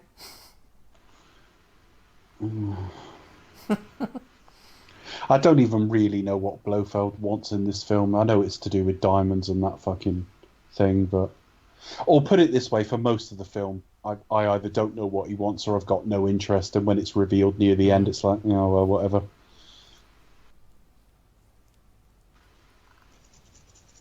Thing is, I miss that trope of getting in a lift and being like, oh, is there a trapdoor? Yeah. He's going down to the wanking deck. That's why it's got the WW on it. The wanking room. Yeah, or perhaps say something similar, actually. Or perhaps that's where you go to wank off the 43rd President of the United States. Or if you want to do it in the confines of some amniotic fluid. Anyway. He's knocked out a few times in this film, isn't he? Yeah. He's not very effective at all. It's one of those films where Bond doesn't do a lot. Well, he does a lot, but he just doesn't. Like in Goldfinger, for example, he spends most of it behind bars. It's like, we want a nice, cool car for our villains. How about getting one in shit brown? Poo brown. It's like in The Man with the Golden Gun. It's like it's a car that turns into a plane. You think, awesome, that's going to be really cool, and you see it. It's poo brown. Oh, someone's trapped a couple of fucking wings on the that was like sort of a trendy sort of colour in the early 70s. I don't know, because if you look at like Majesty's, for example, I mean that's a really colourful film. But again, you've got a lot of oranges, a lot of browns, a lot of sort of caramel tones. You can feel the 70s coming in. Starting to creep in. I mean, look, his car matches his suit. It's still got that Once Upon a Time in Hollywood vibe. It's just the right side of 1970. Do you know what I mean? Yeah. Not that the fashions all changed. A trendy colour. Yeah, not that all the fashions changed on the 1st of January 1970, of course. But no, all of a sudden we're going purple. Yeah. But you sort of look at sort of various fashion houses and sort of colour houses as well. They're sort of planning the colours. I mean, just fucking kill many it, years in advance.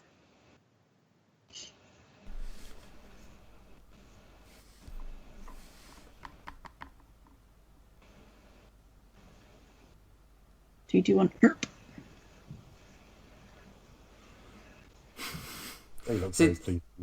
They should just be like laughing manically, really good. Yeah.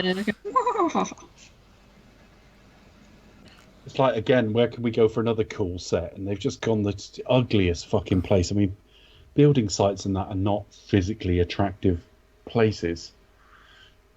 I don't know. And again, it's like not. I know it's like cliche now, but like. Yeah. I know. Let's lock him unconscious and assume everything goes to plan. Like he's not going to wake up. Like, I understand you got to do a flavour of that, but this is utterly ludicrous when you poisoned the guy in your first appearance in the film, and now it's like, let's just lay him down here, and he's not exactly well hidden, is he? I mean, I know in the normal run of things he'd actually be spotted. It's just like, no, that's all right.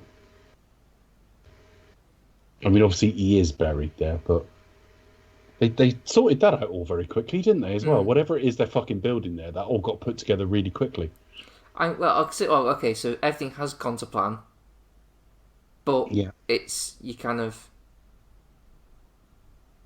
just not. But it's not thrilling, is it? Because earlier on, where he was in the coffin and the smoke starts coming through, I remember at least as a kid thinking, "Fucking hell!" Do you know what I mean? There's none of that here. He's quite relaxed, and it's like, I'll sit round here till I think of a way out. All right, there's no feeling of peril, is there? No, I mean, like they've worked, like the plans worked, but yeah, it's kind of, so what? Now he's in a tunnel. Yeah. And I don't know what this thing is. I don't know. He smells a rat. I don't know if it's. It could be welding it or something. They've put all the bits in place, but it doesn't. Yes, I think it is. Yeah, somebody around sort of cleaning the tubes, welding the tubes. I don't know. To be honest, it doesn't really matter. What was that? That device in Living Daylights, where it's a pig or something. Pig's borscht cake. Or again in The World Is Not Enough, where they go meow. They're literally Bond. That was transport. That was that was like transport that hub was thingy. because it had seats on it. That was to get to certain parts of the Okay. pipeline quickly. Or at least it was a diagnostic thing that would it was something like And clean the tube. it was to do. I don't think it's cleaning it because bear in mind crude oil would be going through. No, it. that's So true. you don't need Mr. No, Sheen probably going not, behind no. with a little feather duster. Right. Oh, fetching pink time. Oh, excuse me. And why is it done up so like? Basically, he's the anti-Trump. Trump wears it down to just under his testicles, and Sean's is barely beyond his fucking nipples. What's going on here? That's so like 14-year-olds at school would do. That's a proper kipper tie. Oh yeah, no, the 14-year-olds would have like the bit that's behind it, just like really long. It seems a bit of a tie off. Who's got the most audacious tie?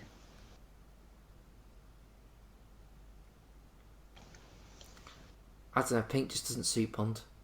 No. Especially when the rest of the film just looks like an ashtray. But we're not saying because it's gay. We don't mean that at all. It's just not a very classy colour and it doesn't suit him. I don't know what they're going for. And again, if you're going to put that tie on him, do it up to the right length. Because that looks really silly. And I don't think it's quite consistent. It's too short in every scene, but we'll see him wear it when they get there in a minute, and it's slightly longer, I think. Yeah, it's a bit much. Don't know why they've hired that guy just to stand there. We need someone for Felix to point out. We think you're just the man. Someone for Phoenix to boss around. Wows. Yeah. So now they're going to Willard White's country house, I suppose. Yeah.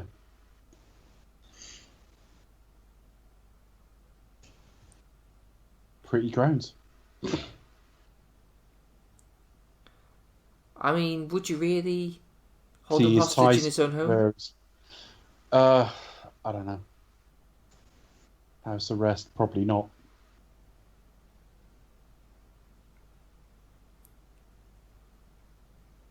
And again, it's like, what are they trying to achieve here? Well, if Bond does escape and turns up, let's have two women very slowly take turns to like attack him whilst doing lots of cartwheels. I'm Bambi. I'm Thumper. Very amusing. They're iconic characters. You really do overuse legendary and iconic. I do, but well, they are though. Especially Trina Parks. I don't know if she has or she will be on JBR yet, but I really hope that she will because she must have some stories to tell. From a one scene in this film? I think. Just from her time in the industry and as a dancer and also as a dance instructor as well. So. I think Bond should have asked Bambi, like, "How's your mum?" Oh. Cracking little gag there. Ooh.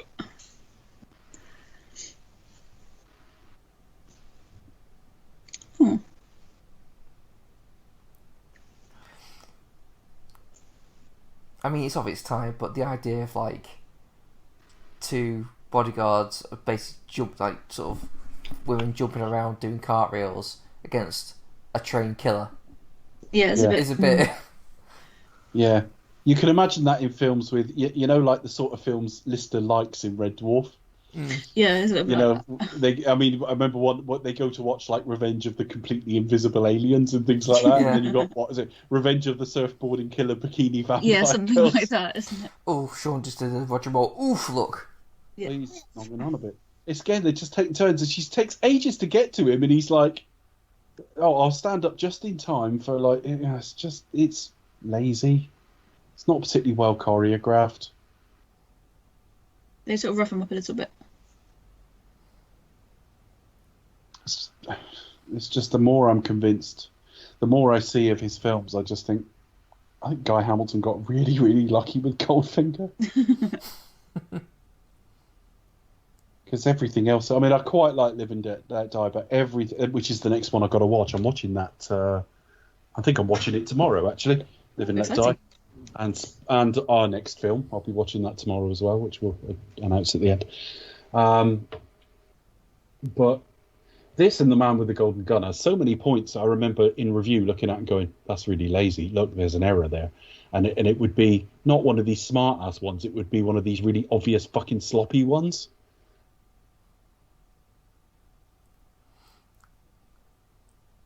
And again, he's never really in any peril here. No. I mean, just like he's just having a bit of fun, really, isn't he? Yeah, it's just a bit of a play, you know, as long as you're willing to accept a little bit of pain, you know, he's just enjoying it a bit rough here, you know what I mean? It's just a crap scene in a crap film. Mm. Although Sean's like wigs always seem to do quite well in water. Super glue. Right.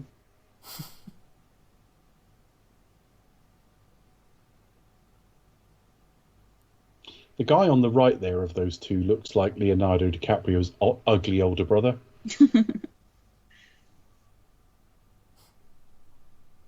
See? Yeah, it does a little bit. That's true. And who's playing Felix. Felix, yeah. Norman Burton. He kind of looks like Ergus Borgnine's younger brother. They could be related. I don't have a problem with this Felix. It's not one of the better ones, but it's not terrible either. It's a different takes on Felix. It's like, you know, your sort of bureaucrat helper mate type guy. He died. He was only 79 when he died. Oh no, it's no age. 2003. He died in a car accident. Oh no. On the California-Arizona border while returning to his home in Mexico. Quite sure why he lived in Mexico, but there you go. He was in Planet. Tax reasons. We're going to see him in Planet of the Apes. Yes, we'll see him again. And Escape from Planet of the Apes as a different character. Oh really? Towering Inferno. He was in Bloodsport. I've not seen that film. Knight Rider. A couple of episodes. Murder, She Wrote. Well, everyone's in Murder, She Wrote. I'm sure I've been in Murder, She Wrote if I watch enough episodes. Probably. Have I remember? Everybody was in that show. Excuse me. Does she? Has that character, like a Saxby... Have we seen Saxby before in this film? 'Cause I can't remember. I don't think so. Right.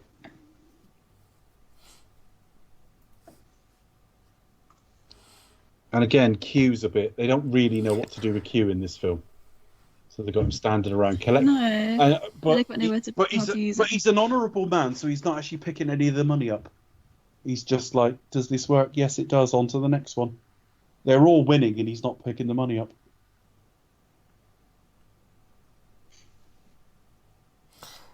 Yeah, but still, someone's just going to come around and go, ooh.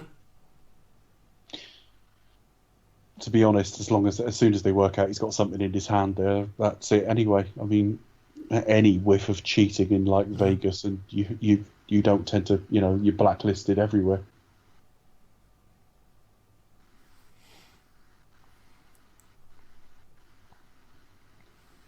And then he's showing him. There's cameras everywhere. He's showing her. I don't see the point of this. I mean, I suppose it was meant to be funny, him in drag. I mean, you can't really imagine Telly Savalas doing it, can you? You know, No, you but can't. the other thing is, all right, I suppose you'd forgo a joke, but if he's genuinely trying to get out in disguise, don't have him carry in the fucking cat. No. You've got plenty of people working for you. It just looks ridiculous. I know. It does look a bit silly, to be honest. Actually, there's not much... I mean, if he's going to wear glasses, why is he bothered with eyeliner and moustache? Yeah, I don't get that one at all. It's just... Because he secretly likes it. Because he likes it. Just for comedic effect, Yeah, I think.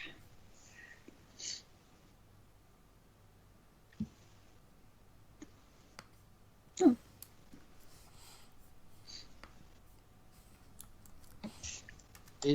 Through the prism of the 70s, what he's wearing now doesn't not suit him. Looks okay now. The sort of roll neck jumper under a jacket. Looks very 70s, but it's okay.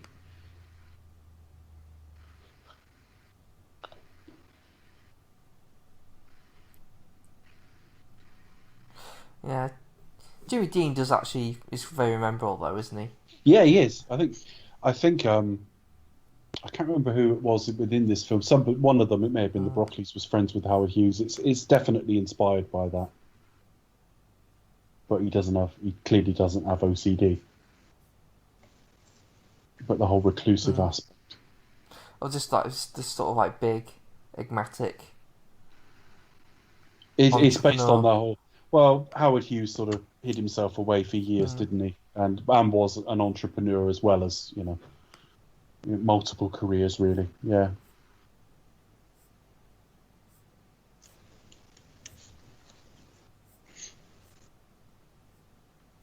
And now we cut to space where our cameraman is waiting. The Tom Cruise film that he's doing in space isn't one of the Mission Impossible's film. It's a film he's doing with Doug Liman. Oh, what, the one he's doing in space? Yeah. Yeah. We speculated it might be the second of the back-to-back Mission Impossible films because A, they're getting bigger, and B, if you're going to try something that audacious, like him and McHugh might be able to pull it off, but it's a film he's doing with Doug Liman, who did Edge of Tomorrow with him, so... Yeah, so do you know anything about that? Is he actually going to space? Which, yeah, that's the whole point. He's going to space to film it on like Elon Musk sort of technology.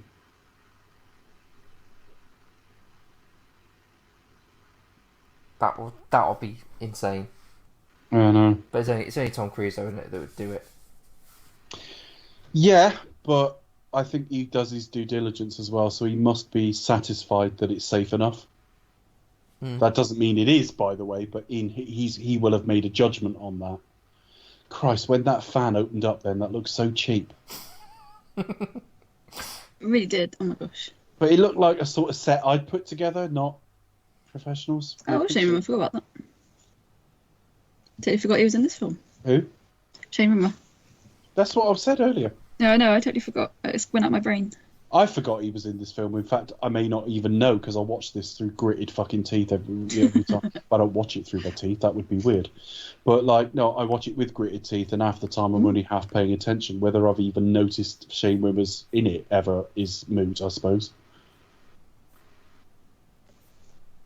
Top quality acting there. Look, They've just frozen.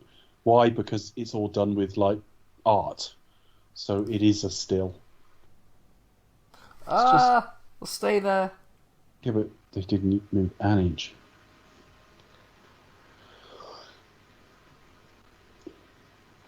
Phone acting. Yeah, pretty much. From here on, I mean, the film's not been thrilling so far, but no. From here on in, it really is. When they get to the base, in a minute when he works out it's Baja and all that. Oh. I ain't got anything Baja. It really does look. It's just shit. It's just like Tiffany's there being a twat, and like Blofeld's no threat and just getting like. Do you know what Blofeld's like in that? Oh, that's a terrible artifact. That explosion. I've never noticed that. That's quite bad. That looks like Monty Python. A foot should come down on that. I tell you what, Blofeld. When Blofeld's in that craft being like swung around in that, and I said up, not down. It reminds me of that's when. Not right. It reminds me of when Terry Scott used to get frustrated with June Whitfield. It was like Terry and June acting. It's a bit like that. Yeah, he kind of comes across as a bit pedantic, but not in a good way. Just very broad. We're meant to be a little bit intimidated by this guy, if not the guy himself. Look at the fire painting effect. I have never noticed. I always thought this film looked cheap, but I've never noticed how poor the effects are in that sequence. Probably because I've switched off by now, and I think I only switched back on when there's dialogue. Like this scene, I remember very well, but the sort of montage of things being blown up, I think I don't really look at properly. Dear, dear. Yeah, I've always remembered it as like kind of watching it as a kid. It's not as bad when you were a kid, though. No. I mean, if at the age of 8 you were offered like this or For Your Eyes Only, you'd probably pick this. But as an adult, it's fucking dreadful, and For Your Eyes Only is really good. But it's all to do with attention spans and not iconic elements, but standout elements and things like that. Oh, look, they're fucking in an ashtray. You know, that's the sort of thing that 8-year-olds get into. Really? I don't know. I don't remember my opinion at the time. But I remember not disliking this film as a kid. But it didn't take long into like critical faculties developing for that to disappear. Because there have been films over the years I've bought a copy of. I've got them all now, obviously, and I have had for years. But there was a period of time where like I didn't own them all when it was VHS or something, and I'd go and get like 2 or 3 as a treat. And there'd always be like a couple you knew you loved, and then a few maybe you hadn't seen for a few years because they'd be on telly. And if you're in your How university, well worn are those shoes Blofeld's got on? I know they look Oh, terrible. no. Oh, gosh. They probably had him wear his own. This film is done on the cheap, but so some of the films you won't have seen for that long, and you didn't have them in regular circulation as much as maybe now. And even when they appeared on TV, you might have been doing something else and you caught a bit of them or whatever. And because Bond films were always on, you didn't necessarily record them. I do remember, though, so for example, You Only Live Twice, I don't rank very high. But there was a period where I thought it was one of my favourites, and then when I bought it and watched it again, I was like, oh, I'm mistaken on this. It's not as good as I remember. Diamonds was never in that category. I don't ever remember thinking it was one of my favourites. But I do remember thinking it was like quite a good one. But I must have been very young. As an adult, I've never, ever liked this film. Yeah, it's never been one that you kind of grab to go to. No, and again, I put it on literally 4 or 5 days ago, and it's the first time I've seen it since we reviewed it, and we reviewed it very close to 5 years ago now. But I think also we were kind of like was at a time where didn't we have a few false starts with it, so we watched it a few times and we just like for fun. Yeah, no, I did. We had a few false starts with it. I watched it a few times, not as many as Moonraker, but a few. And then I was watching commentaries as well. I can't remember the exact number. People will go through our shows and actually say, no, you're wrong on that. You did say you only watched it twice, but you watched the commentaries or whatever. Whereas Moonraker, I watched the actual film several times. But we did have a few false starts, but we started in the August. And I remember the first recording in the new year was for Your Eyes Only. So this will have been somewhere around November, something like that. I'd have thought maybe October. I could look actually, but it does mean that I'm 3 months shy of not having seen it in 5 years, and I think that's because we've had no Bond film in the interim, so I've had no reason to re-watch the whole series.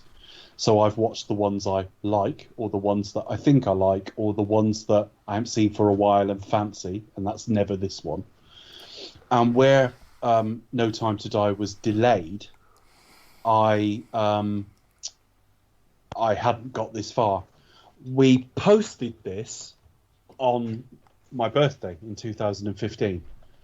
So we recorded it a week or so before that. So we recorded it at the start of October 2015. I've not seen the film since. The next one we did, we released on the 15th, but we recorded it on the 10th. And I know that because it was my birthday just after the recording, and I was getting rather drunk during the Goldfinger commentary. But 5 years ago, I was more troubled in those days. Now, of course, never. I don't record with alcohol in me anymore. But yeah, I can tell when you listen to the early shows. Sometimes it's obvious I'm drunk, but most of the time it's not, because I haven't had that much, but I can always tell. If you play me a random show and say, were you drinking there, I can tell you whether I was or not, even if it was only a little amount. So this film spends the majority of time in a really kind of dusty city. Yeah. And then goes to like what looks like an oil rig platform. Yeah, an oil rig. Where he's got to chase around a tape. Yeah. And just look at the set design there. Now I know it's Ken Adam, but Connery is towering over that table, and he's quite close to Blofeld. And so I know there's guns trained on him, but it doesn't make Blofeld look intimidating, does it? No. And I don't even mean physically I can have you in a fight, but more just that feeling of you're here and you're in my lair and you are beaten. And what that guy at the back just casually doing paperwork, look. That minion there arbitrarily turning knobs. Look, yeah, pretending to look busy. Mm. Or is he the guy? He's the voiceover guy. He says 1 minute on counting. I mean, today you can be on the internet and just like no one knows, but like back then you would have just had to stare into space. I mean, how did you procrastinate in this day and age? No, that's it. If you're a lazy 50-something, write to us at expectus@gmail.com. I do Tell love us how you did fuck all at work. I do love the trope of like the model. Yeah, it's like 12 well, minutes on counting. it like Blofeld. I know what a globe looks like, and I get the idea of like pointing at a laser. Pointing a laser, but So why do you feel the need to like demonstrate it to me like this? Given you've actually fired the real fucking thing. just because he had a bit of extra money in his budget left over at the end of the month, he thought, this is what I'll do. That is a really ugly set. But And yeah, Ken sure. I'll just let like like a spy train killer just sort of like loose and explain everything. You would immediately get him to step away from it. You wouldn't get put it back or step away. Well, yeah. Sorry, you wouldn't. You just kill him anyway, wouldn't you? You've just palmed him. He's just palmed it. That is the obvious thing to do. He wouldn't suddenly be clumsy, and it's just we know it has to get around all these things because in reality you just shoot him and the film would be over. I get that, but it's like you have to write around some of the fucking stupidity. It just isn't very good. I bet that was a high-tech computer display in that era. It's amazing how fast things have been moved in our lifetime. This is only a few years before I was born. I'm liking the coordination here. We hadn't even got as far as Pong by this point. It's like, don't pull that face. She really is fucking useless. That guy was looking right at her. It's like, what's he done? Fingered Uranus? Why are you pulling that face? I would search her. And she goes and puts it back in as well. Yeah, because he hasn't told her. It's not her fault.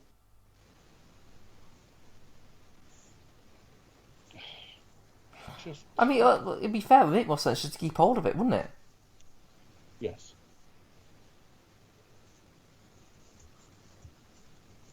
It's just awful. Ooh. It was just, Well, what a threat. You know, from when they had the original Fleming books and they were slowly building this Spectre threat, which they overlaid on the books, obviously, because Spectre doesn't appear in that many of the books. In the 60s, they looked like they had a plan. And here it just looked so hand to mouth. And it doesn't surprise me that they started after this following the thing of the day. Like the next film is blaxploitation. The film after that has a bit of kung fu in it and so on. Because there's no plan here. And bringing Connery back is evidence of that. It's like, well, they've thought no further than this film. It's lackluster. It's cheap. You've got a disengaged leading man who's already said, I'm not coming back for the next film anyway. And you think at least try and anchor it to the world we already know by putting in a Felix we already know or something. I don't know. But and again, in the previous film, you had a helicopter attack on Pitt's Gloria, and it was beautiful. So the worst thing you can do is evoke it with an ugly equivalent in the very next film. And then shut him away like he was in Goldfinger. It's just weak.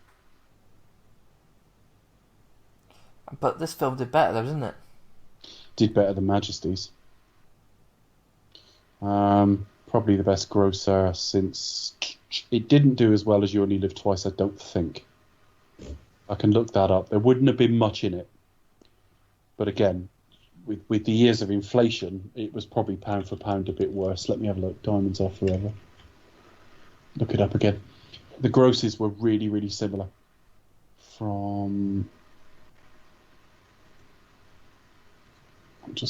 need to find the two films to compare. It definitely didn't do as well as Thunderball, but then nothing did. It definitely did better than Majesty's. I'm just looking for You Only Live Twice. Right, this film worldwide did 116 million. You Only Live Twice did 111.6, but it's like 4 years earlier. So I think pound for pound, You Only Live Twice was marginally more successful, but it's quite marginal. I say it's quite marginal. The 60s, 70s, and 80s had far bigger amounts of like inflation than we see now.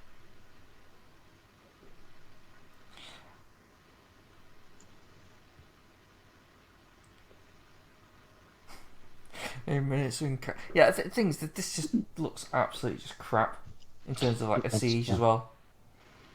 It looks rubbish as a siege. She sort of stood round half doing stuff, and you think like you're either keeping an eye on her or you're not. The wardrobe's horrible, and it's like all you've actually got to do is look at the tapes. One will have great marching fucking themes written on it, and one won't.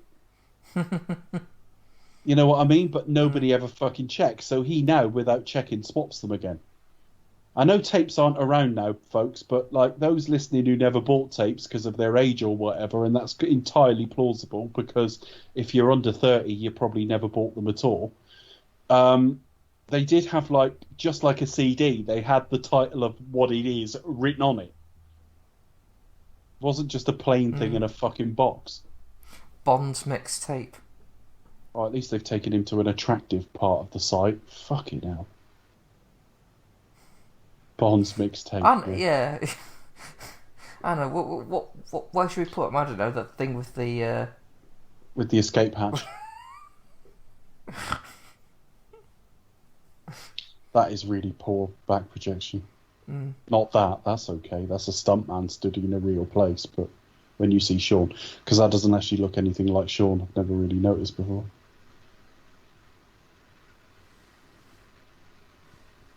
And what does Tiffany Case? What's she actually done? Like, she's essentially one of the baddies, and she's kind of. Well, Bond swapped the tape, and for some reason gave the real one to her. And you think, why? Because they're not looking for a swap tape at the moment, but she gave it to her with no clue as to what she's supposed to do with it. So she swaps it back. So suddenly it's the wrong one in there again. But she spotted doing it, so Blofeld swaps it back to what Bond did in the first place. It's a load of pointless busy work. No, I think Bond's. I think Blofeld's like said destroy it when he gave the tape, but I don't know whether she swapped it or not. She hadn't. That's the point. All right.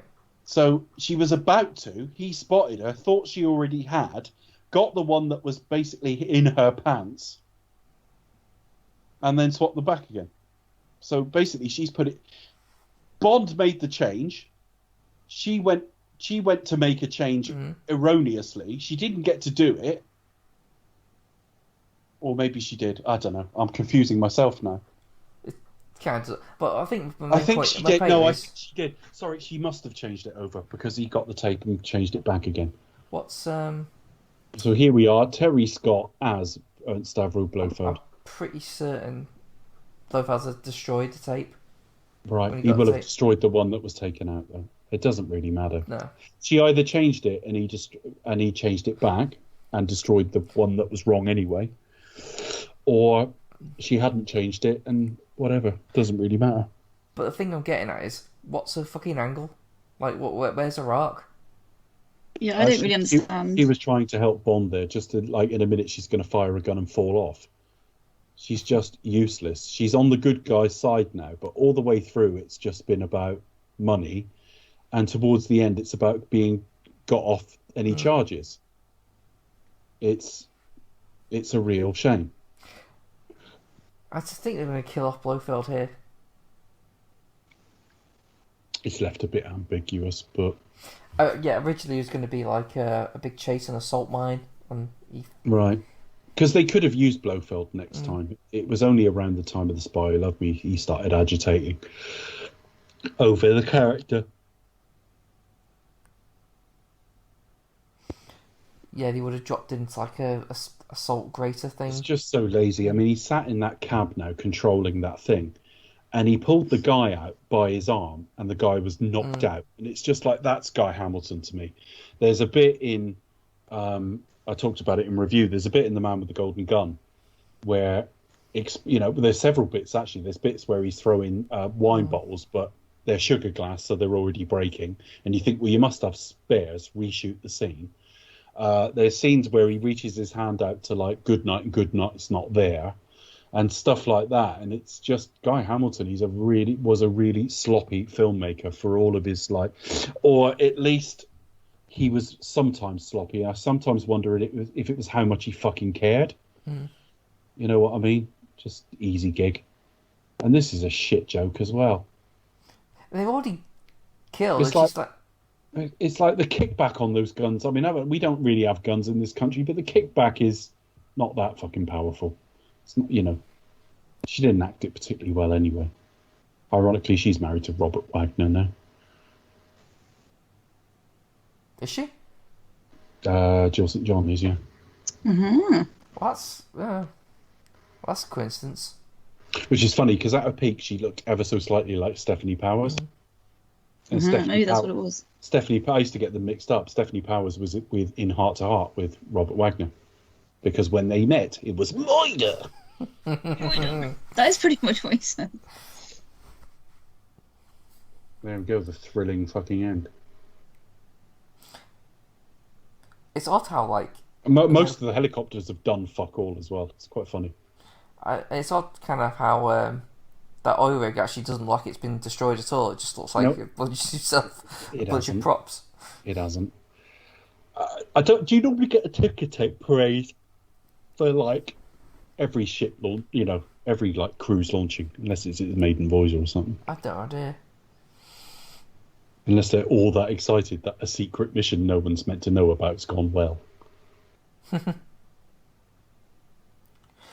I do like these, the henchman coming back even though the boss is dead. There's no actual reason for him to. Yeah, it's like, why risk yourself? You know this guy's lethal, even if it's fat old Sean at this stage. But why would you even bother? It's like, well, what do you get out of it? Revenge. Why? Well, we're out of work. I lost my job. Well, you never see them going to collect unemployment, do you? No. I don't know how they went about doing this either. Do they get jobs on there, or have they just completely fucking knocked everyone out in the kitchen? Or I suppose it's possible they could have ordered some food and then put on their chef's outfit and wheeled it up there. I don't know. They're not actually in the film that much, which is not a bad thing, but it means they feel... The trouble is, they spend most of the film cleaning up the sort of supply line. You never really see them with Blofeld. No. They disappear for the film for quite a long time, so whatever their pluses and minuses, they feel really disconnected from it.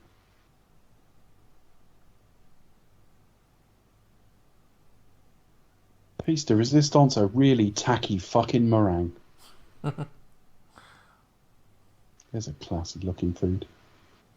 That's such a 70s thing, isn't it? Yeah. I think they're coming back a bit now, but it's a bit like prawn cocktails and that. I was about to say prawn cocktails, that. Yeah, it's a little bit like that, isn't it? What you would have at Abigail's party. Or like a pineapple hedgehog. I mean, one thing I will say is they did respect a good 70s cleavage. There was a lot of cleavage in the... There was a 70s body. There's a lot of cleavage in this film. I know. There was a sort of 70s female shape. It's quite unusual. Dear, oh dear. But there you go. Smell the cork. Hang on. Hang on. Hold on a minute. That's rather potent, not the cork, your aftershave, which gives it away. It's like, don't fucking wear it if they were decent henchmen.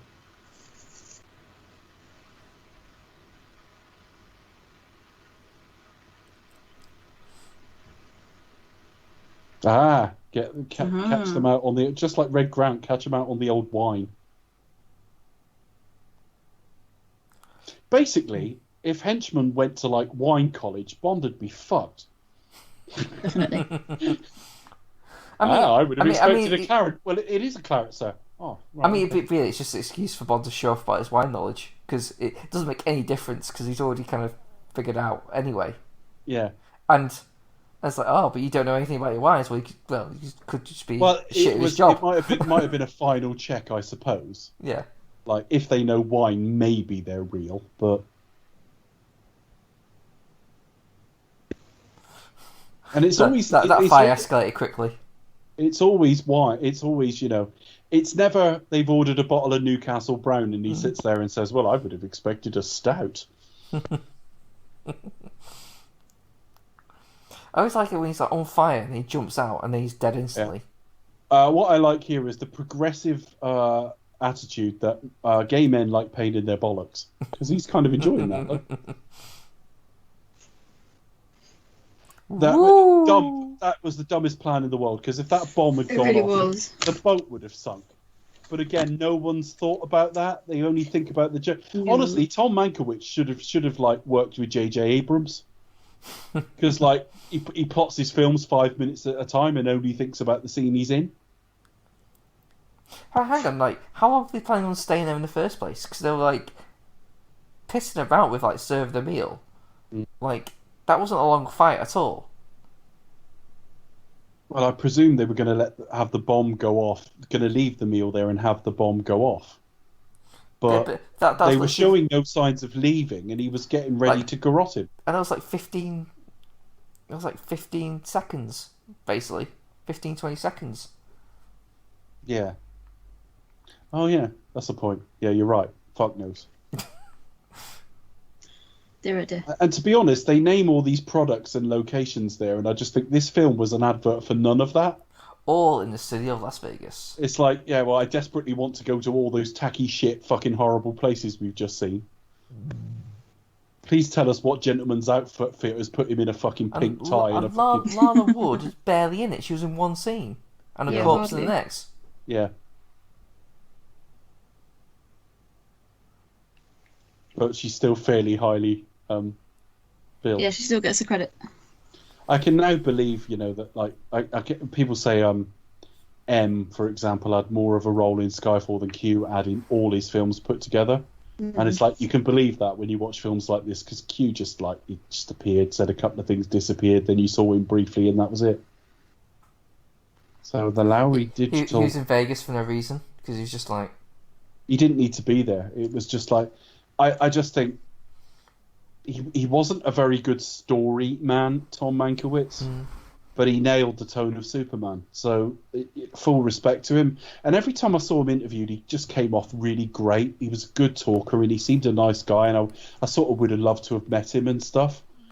And I would never, ever have insulted him, But I just look back at it and I just go, well, like, the films were quite well plotted and then suddenly they weren't. And then Tom Mankiewicz disappeared and suddenly the dialogue got better. He's not a golden era for the series at all. But there you go. And of course, Guy Hamilton's a bit of a legend because he did Goldfinger and he did 4 films.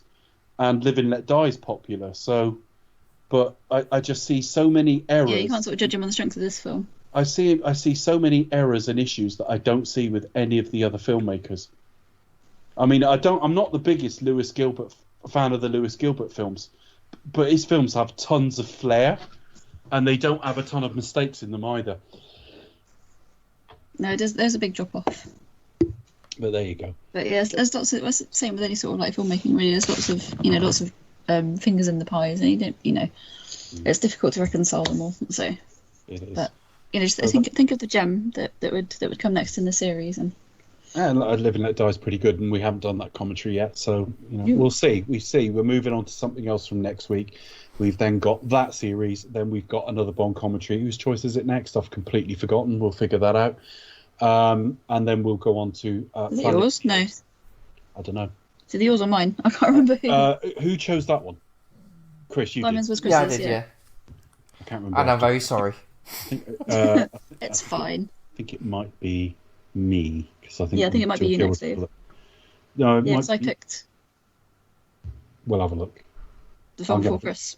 I don't know. I'll have a look now, actually, very quickly before we go any further. As for social media, you can find me at the Pasty Kid 1976 on Twitter. You can find me at Cinecharts on Twitter. You can also find all the old shows at cinecharts.co.uk.